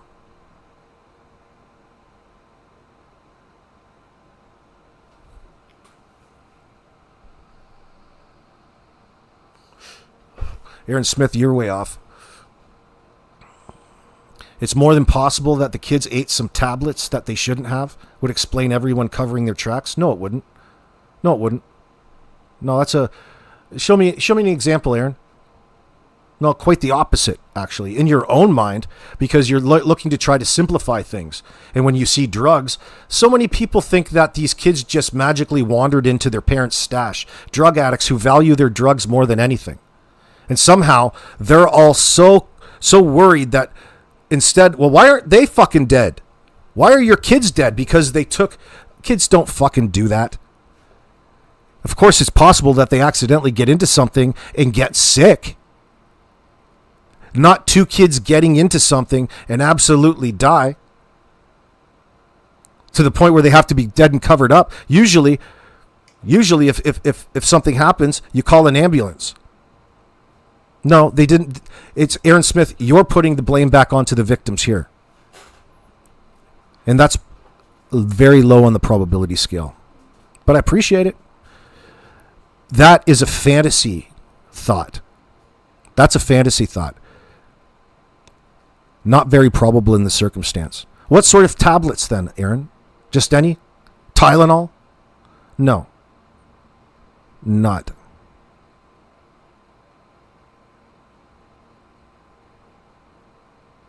It wouldn't necessitate such a cover-up to this extent when there's all too much blame to be put around in that circumstance. But you could argue it, but it's not very likely. Not when there's so much violence and angst within, resentment within the household already that they indicate. There's no need to go there and you think that you're going to put it back on the kids that they ran into something, as opposed to what always happens, and the kids just, get put by the wayside because those same drugs are being consumed by the purchasers, the parents. You're disregarding all of that and the associations. Probably don't know. But you're right. You're right, Aaron. The fact is 2 kids are missing and probably dead, and something happened. That's right. Aaron, it came by way of Daniel. The only reason to lie to this extent is to cover up your own wrongdoing, your own, we'll call it, his own wrongdoing in all of this. Meaning that I'm getting at that this came by way of his hand. Why? Because everybody else is indicating that he was in control of some sort of disciplinary act. He was always yelling at the kids. There's black eyes. There's bruises on the face. And the kids are missing. And you want to put it back onto the kids that they did something? No, that's championing, and that's really mimicking Daniel's story, putting it back onto the kids. When is it ever the kids' fault when they go missing in this circumstance? Especially when they have parents there to protect them.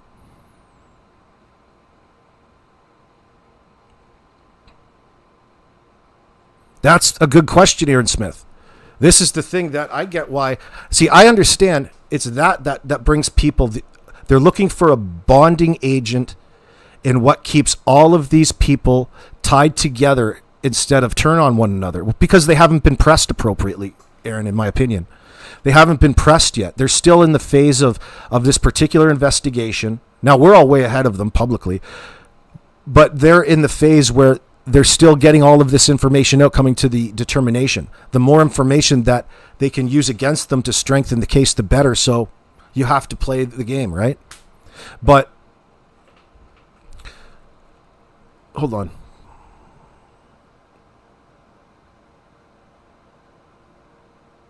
No, that's the statement. It might not have meant to do it, Aaron Smith, but in the terms of perpetrators, you're putting it back onto the children like it's their fault. As you said that they're getting into something and ingested these tablets.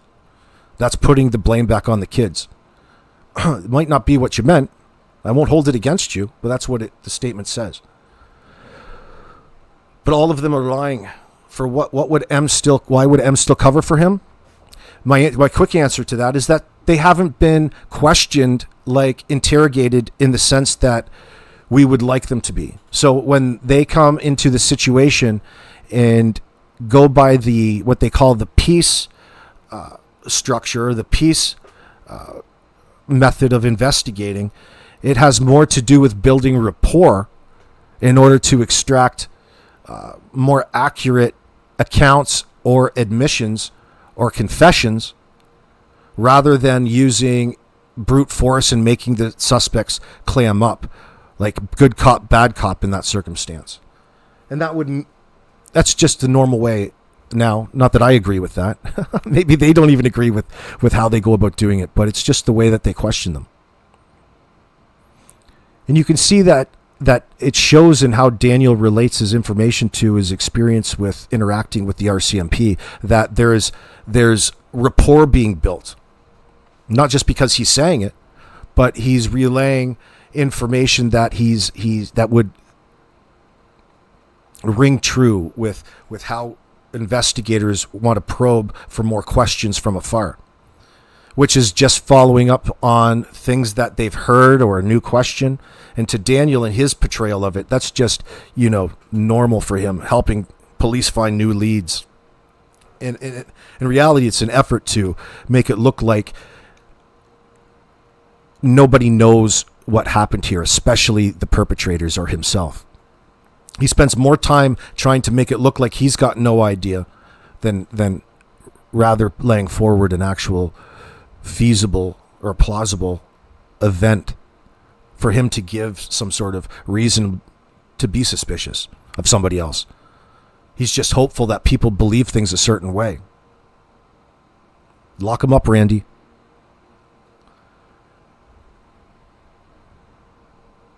Yeah, you're right. What is that? What's that saying, Aaron Smith? If any child takes a drug lying around and life ends, then it's never their fault. It's the adult who let it around's fault. Yeah, well, when has that ever happened? Give me it for instance. Especially when it resulted in the disappearance of 2 kids and murder. The fact that you must not be very, maybe you don't know about drugs very much. You don't leave drugs hanging around in that circumstance. Why would they leave their drugs hanging around? Because that's what addicts do? No. They didn't get into anything and they didn't accidentally overdose. It's very low on the probability scale. In fact, 0. Especially when you have all of the other indicators. Just mixed up. But you're right. It's not the child's fault in that circumstance. So therefore, your statement didn't make sense. Enough Tylenol. Leslie, that's true. Enough Tylenol could cause liver failure quickly in a small child. Well, yeah, that didn't happen here.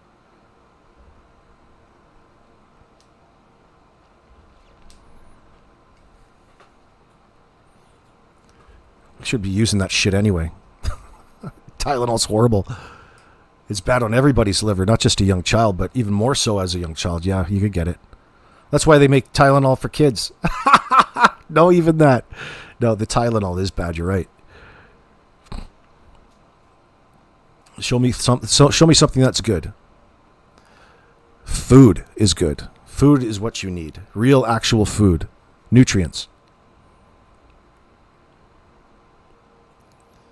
Phoenix, many people on the exterior knew that there was potential for risk. For those kids, like, yeah, Wade and Cindy. The parents knew the time was up. So better to post to their Facebook. The kids went missing, less embarrassing than they had.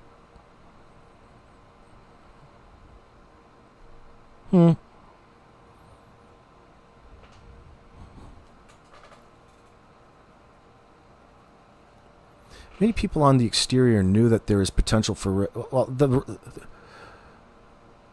in this circumstance, Phoenix, you could say that the potential happened.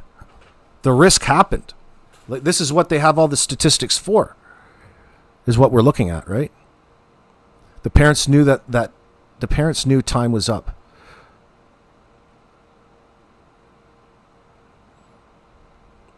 Yeah, I see what you're saying. I see what you're doing there.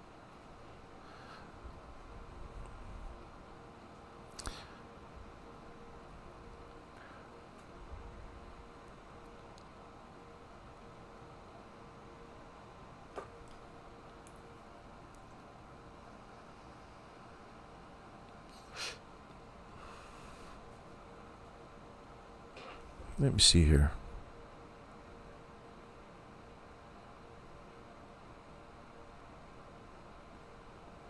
Yeah, Tammy Burke, haven't you ever been around a crackhead? You have a crackhead and you got a little bit of ash on the table. They're fucking searching up and down all around for every different type of, that a little red dot on a black surface might be a piece of crack. Oh, fuck. Tweakers are the same. Yeah, but you're right, Tammy. It's highly unlikely it's just hanging around out in the open for kids to get into. You don't see it very much, and it doesn't rhyme with this scenario. That's all.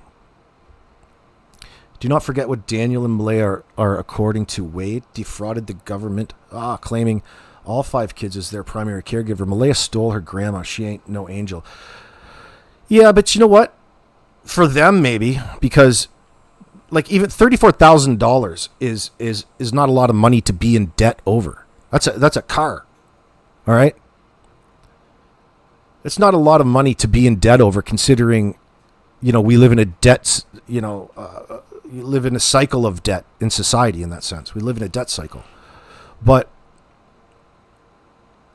it becomes different when you've defrauded the government for that amount of money. It's a different beast. It's not just taking out a loan and it bettered your life and it's contributing back into into society through taxes and whatnot for a money-making venture, like a business plan or a business loan. No, this is defrauding the government out of tax benefits for, families in that sense. Allegedly, we don't know that that's what they're doing, but it seems to be a pattern with Malaya lying and stealing for money. We only do that to get drugs in that sense.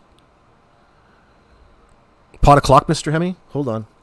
She wasn't stealing money to go buy KFC, that's for sure.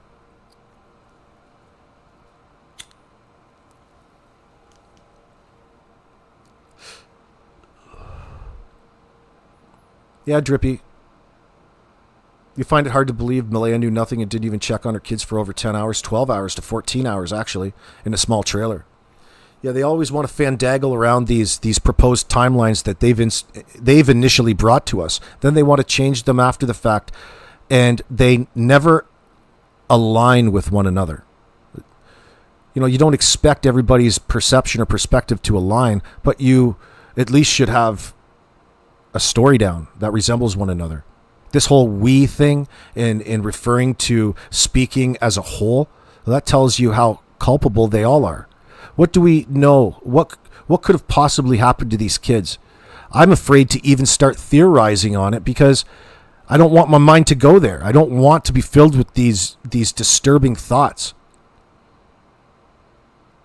Something tells me that whatever method that they instilled for discipline, what would be the reasons that Daniel would have to discipline the kids for?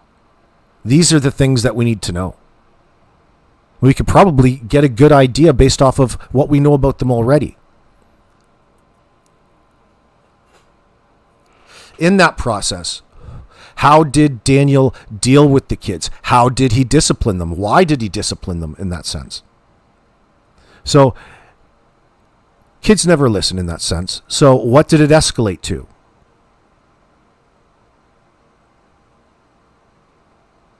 You ever been around somebody you really didn't fucking like in that sense, or seen other people that didn't like one another, and for any extended period of time, it escalates, it boils, things develop and worsen, especially when you have feelings of resentment involved in it, which there's plenty of reason that Daniel resented the kids.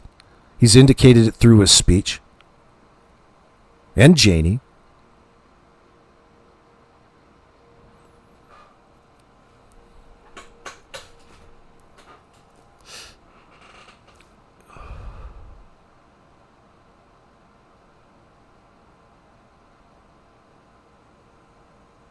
So we're looking for one particular thing that happened. Remember, there's two children. So we have another reality of a timeline that we need to narrow in on. In that we don't have near enough information, by the way, but we have enough to know, and we can theorize over the possibilities or hypothesize. What started it? What started the downward spiral in this small little process that led to the demise of the two children? Was it Jack's misbehavior and Daniel? Were they both being punished at the same time for the same thing? Was it two people? Was Lily sticking up for Jack, and that's why she got included in all of this? Did she see too much? What got into his mind in that moment that made it okay to turn around and take the life of the second one? If you couldn't control you couldn't control your emotional state and lashed out on the third one, or on the first child.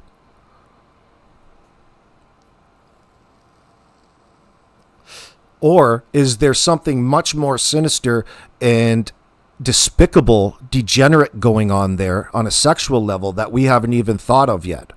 Could be a tying factor. That would be going back to Mr. Smith's statement a little earlier. I get where you're coming from. I just react negatively to that being brought up, and it's not your fault, by the way. I hate that because it's people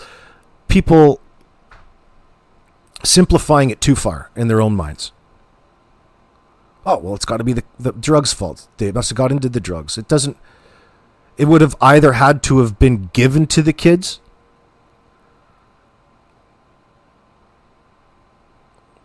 it's just too fantasy prone for me. That's all. I'm not hung up on it. Amethyst Girl, I believe the entire family is involved with the cover-up. Well, that's another thing. We sometimes get things confused because we're talking about a lot at one time. Listen, there's so many different crimes that would have had to have occurred here with everybody there. Now, some of them were being used, and some of them are willing participants. We don't know exactly to what full extent. Like Justin, even Janie.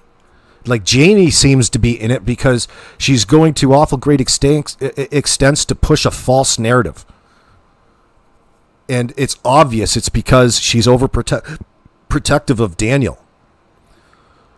Now, that's what makes it interesting in my mind to sit there and try to think about the real dynamics, the family dynamics, and the possibilities with Justin, Daniel, and his mom all living there. And that individual comes in here and wants to remind us how expensive the cost of living is nowadays. That has nothing to do with normal human development. Oh, okay, Aaron Smith. I just felt bad after I got all upset about that. I get it. I think I get upset sometimes because it takes me away from my current train of thought. Because afterwards, when I'm thinking about it, sometimes it's like, oh, now I see. Now I see what they were saying. And then I have to go issue an apology. Like I've had to do that to Lori Green too. Because I think that I react and I get to poo-pooey about somebody's thought, right? It's just somebody thinking in my chat. No, you're fucking wrong. I'm not trying to be like that. I'm not trying to be like that. I'm not trying to be like that at all.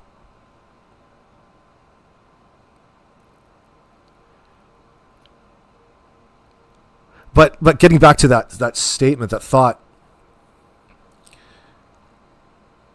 we're dealing with two kids probably dead, murdered. There's a whole scenario in that is going to be mind-blowing to any of us listening on the outside. Yes, drugs were involved, but it had to do with the condition of this mental state of the perpetrator. Nothing to do with the state of the kids, unless they were being controlled, like Malaya was being controlled with those drugs in a different manner.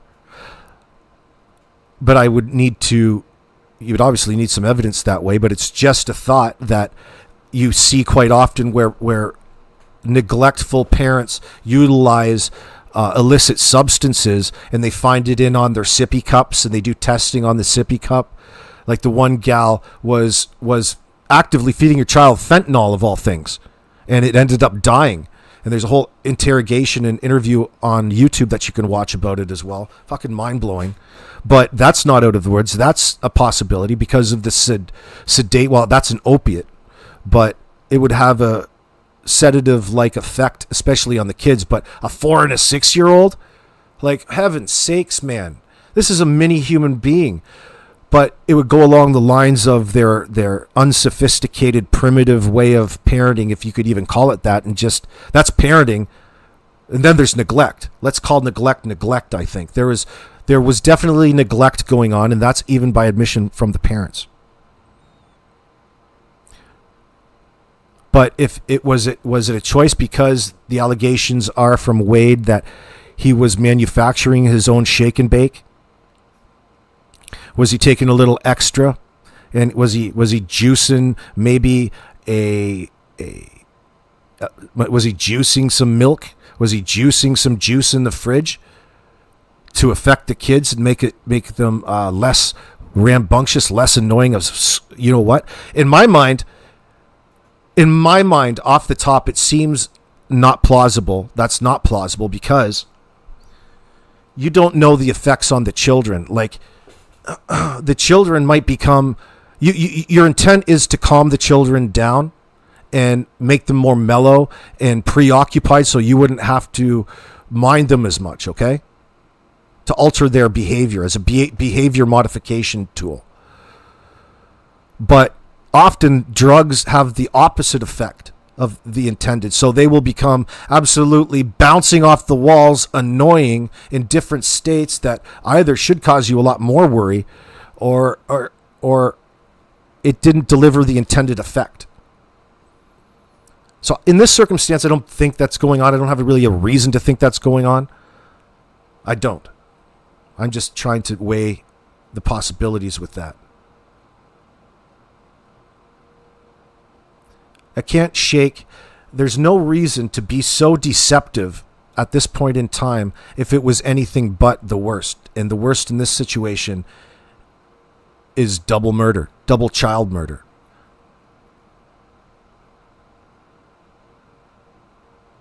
Good to see you, Bonnie. And see you, Randy. Are you guys bailing out on me? Sick. I'm going on too far. I should close this. I'm still going on 4 hours. Holy shit, it's 4 o'clock.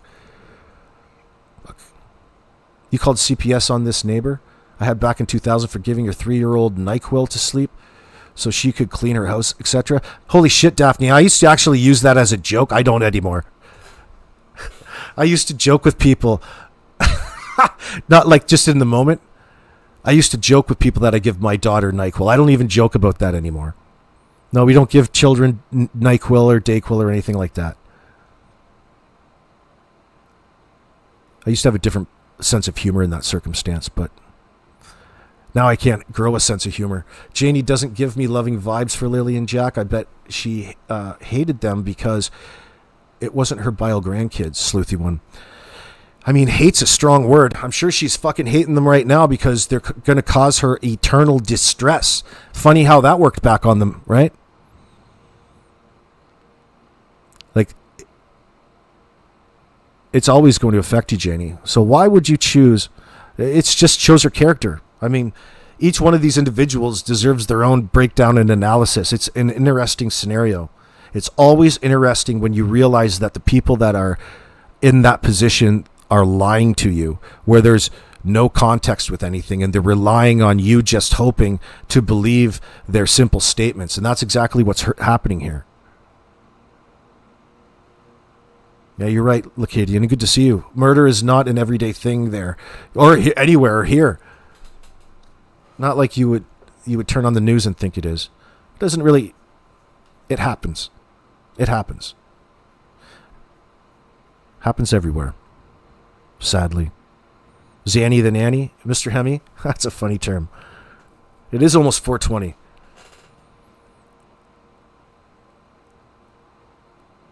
Oh, fuck. I got so much to break down. I got into speaking some of it. It doesn't matter. I'm so distracted and we're 4 hours in. Should I come back later on? I said that last night and I got tired, guys. I got into listening to Justin. I'm like, well, I can't go on after Justin. So I just came on now and started talking. I did enjoy his live stream last night. I'm not sucking up to him either. I'm not looking to do a collab in any means. I'm just on one. I could talk about their lies all day, bros. I could talk about these lies all day, which is it's not going to be very good to Daniel or Malaya.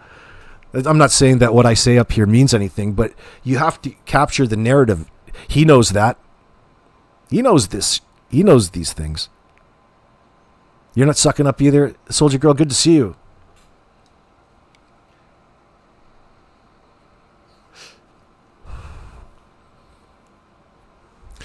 Yeah, this woman seriously literally was a horrible person, ended up stealing stuff out of her house, etc. Daphne, oh my God. Out of your place. Oh, was it an apartment? Oh. Yeah, people get into different states of mind, especially when they're taking meth and they have a reason. Because their whole lives, listen, when you're a tweaker, think about a tweaker with kids. Your whole life is going to revolve around a certain level of secrecy in it. Everything that you do. Pretty soon you're on the opposite side of the law in that sense. And you're living it. Just to sustain your addiction in that sense. You guys need to get off that shit. You guys need to... Now they probably want it because they don't want to have to live with reality more so than ever. Like now more so than ever.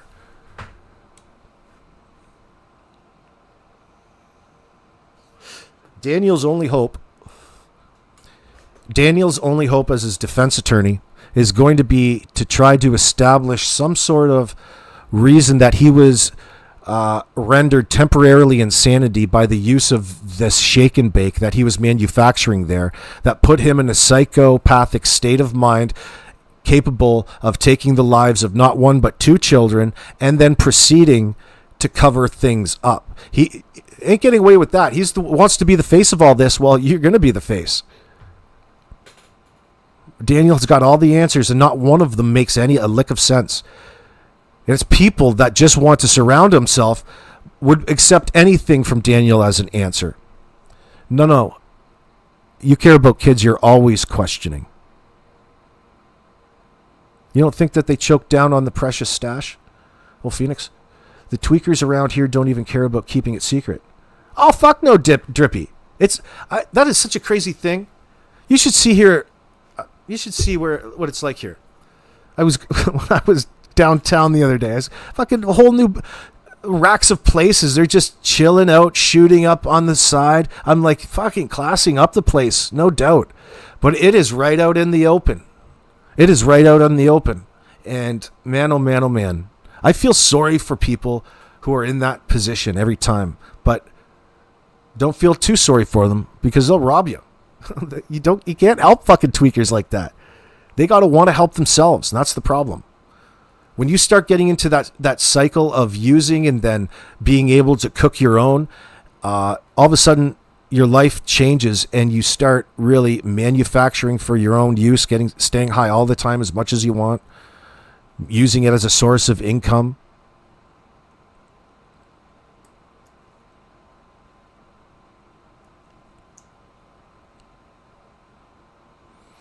Oh, Daphne's, that's the same here too. That's the less, that you can understand in that sense. It's just how far those care kits go. Like it goes beyond just giving them sharps so they don't get, blood poisoning and things like this. Trying to keep it clean. But yeah, you see a lot of channels interviewing people up and down there. I feel like they're exploiting them in that sense for the sake of content. Like, I mean, granted, some interviews are okay, but I feel really bad for a lot of them. Choosing to be out there, chasing that high. That's no way to live, man.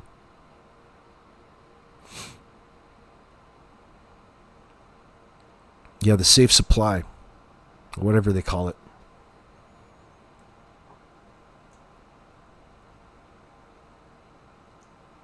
Your friend was on riding his bike. He heard a woman scream help. He went to help and they ended up robbing him. It's disgusting to say the least. Oh yeah, you got the bait. That's something that Andrew did. No, I shouldn't say that. I won't say that. I was going to say Pandrew did that one time. They baited you in. Yeah, they leave the needles all over the place and it enables them to. That's true. If you're going to give away free needles, you've got to hire free cleanup needle guys to go around. You should see some places in the alleys. It's all red caps and open needles and things like that. It's just HIV on the ground, bro. Hepatitis Street. Gonna surf a Hippolades. Your neighbor who robbed you will eventually die. I hate to say this, but all of the trauma she causes her family, the amount of dollars that has poured into for years, you can lead a horse to water, let her go. Yeah. Well, then there's all kinds of, it's when you scale out on it, it just seems like a bunch of people researching on you in that sense, utilizing you for their own commercial interests to push fantasy false narratives all on the back of your addiction in the circumstance or human condition. I mean, it is true. You can't force somebody to get help in that sense. But, we don't make it any easier to get off it. It still doesn't seem that there's no better replacement for just stopping. Cold turkey. That's where things go so wrong in that sense. No matter what addiction you have. The best decision at the end of the day was just to stop psychologically. Sit there and don't move until you sober up. That's it. You don't need. There's nobody going to come with you with a magic pill. You're going to have to go through it at some point. There's no easy way. It still comes down to you. People want to make you think that You know, you get an addiction, you need to go to like some $30,000 retreat or $100,000 retreat, and it's going to be all better. People are going to do it for you in this circumstance. It comes down to you at the end of the day. And your will to live. That's what it really is, isn't it?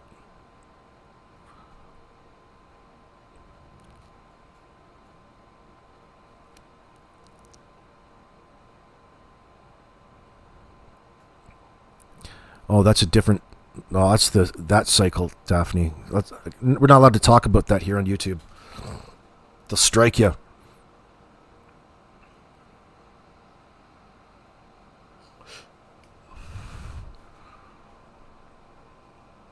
Oh, that's better to... Aaron, you lost everything when your other half died last year of cancer, age 64 after 31 years. I ain't turned to drugs or booze, and I'm totally alone. Well, you're in a more... You got a different mindset on your head in that sense. I understand. It's like my mom's. She wouldn't turn to booze or anything anyway. She'd never done a drug in her life. I did them for her. That's probably, looking back, what got me... The fact that my mother couldn't recognize anything further enabled me in certain areas to go ahead and experiment in ways that really weren't very productive. But it's not her fault. Probably happens a lot. They make it where you can let me see. I just got an email from the government because we have trails in Wentworth at my establishment. Lobster.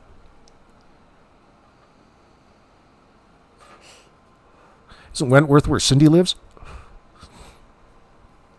Cindy and Wade? Oh man, now there is a sit down interview that I'd love to hear somebody go. Daphne, Daphne, you need to go and interview Wade and Cindy, have a sit down. A tell-all. A Geraldo Rivera tell-all. That would be fantastic. That's going to do it for people. Like, what Wade said was, from our perspective out here, more important than any other evidence out there, in my opinion. It's like Mike the neighbor's video recording and AV Watchman going down to share a copy of it. It gave us the knowledge to say that we for 100% know that those parents are withholding evidence. Now, it's not our job to go and prove that in the court of law. That's what they do. That's why they can't tell you everything. That's not meaning you, Daniel. That's not your club.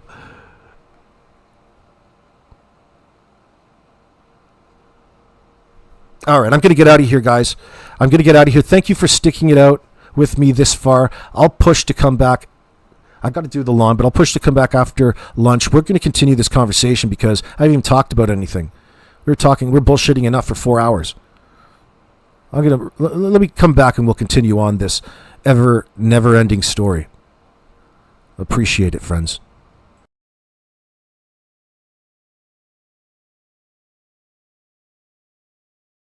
Thanks for joining me, friends.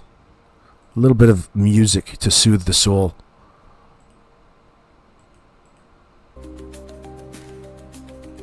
No, that one sounds like an alarm clock. This one. No, not that one.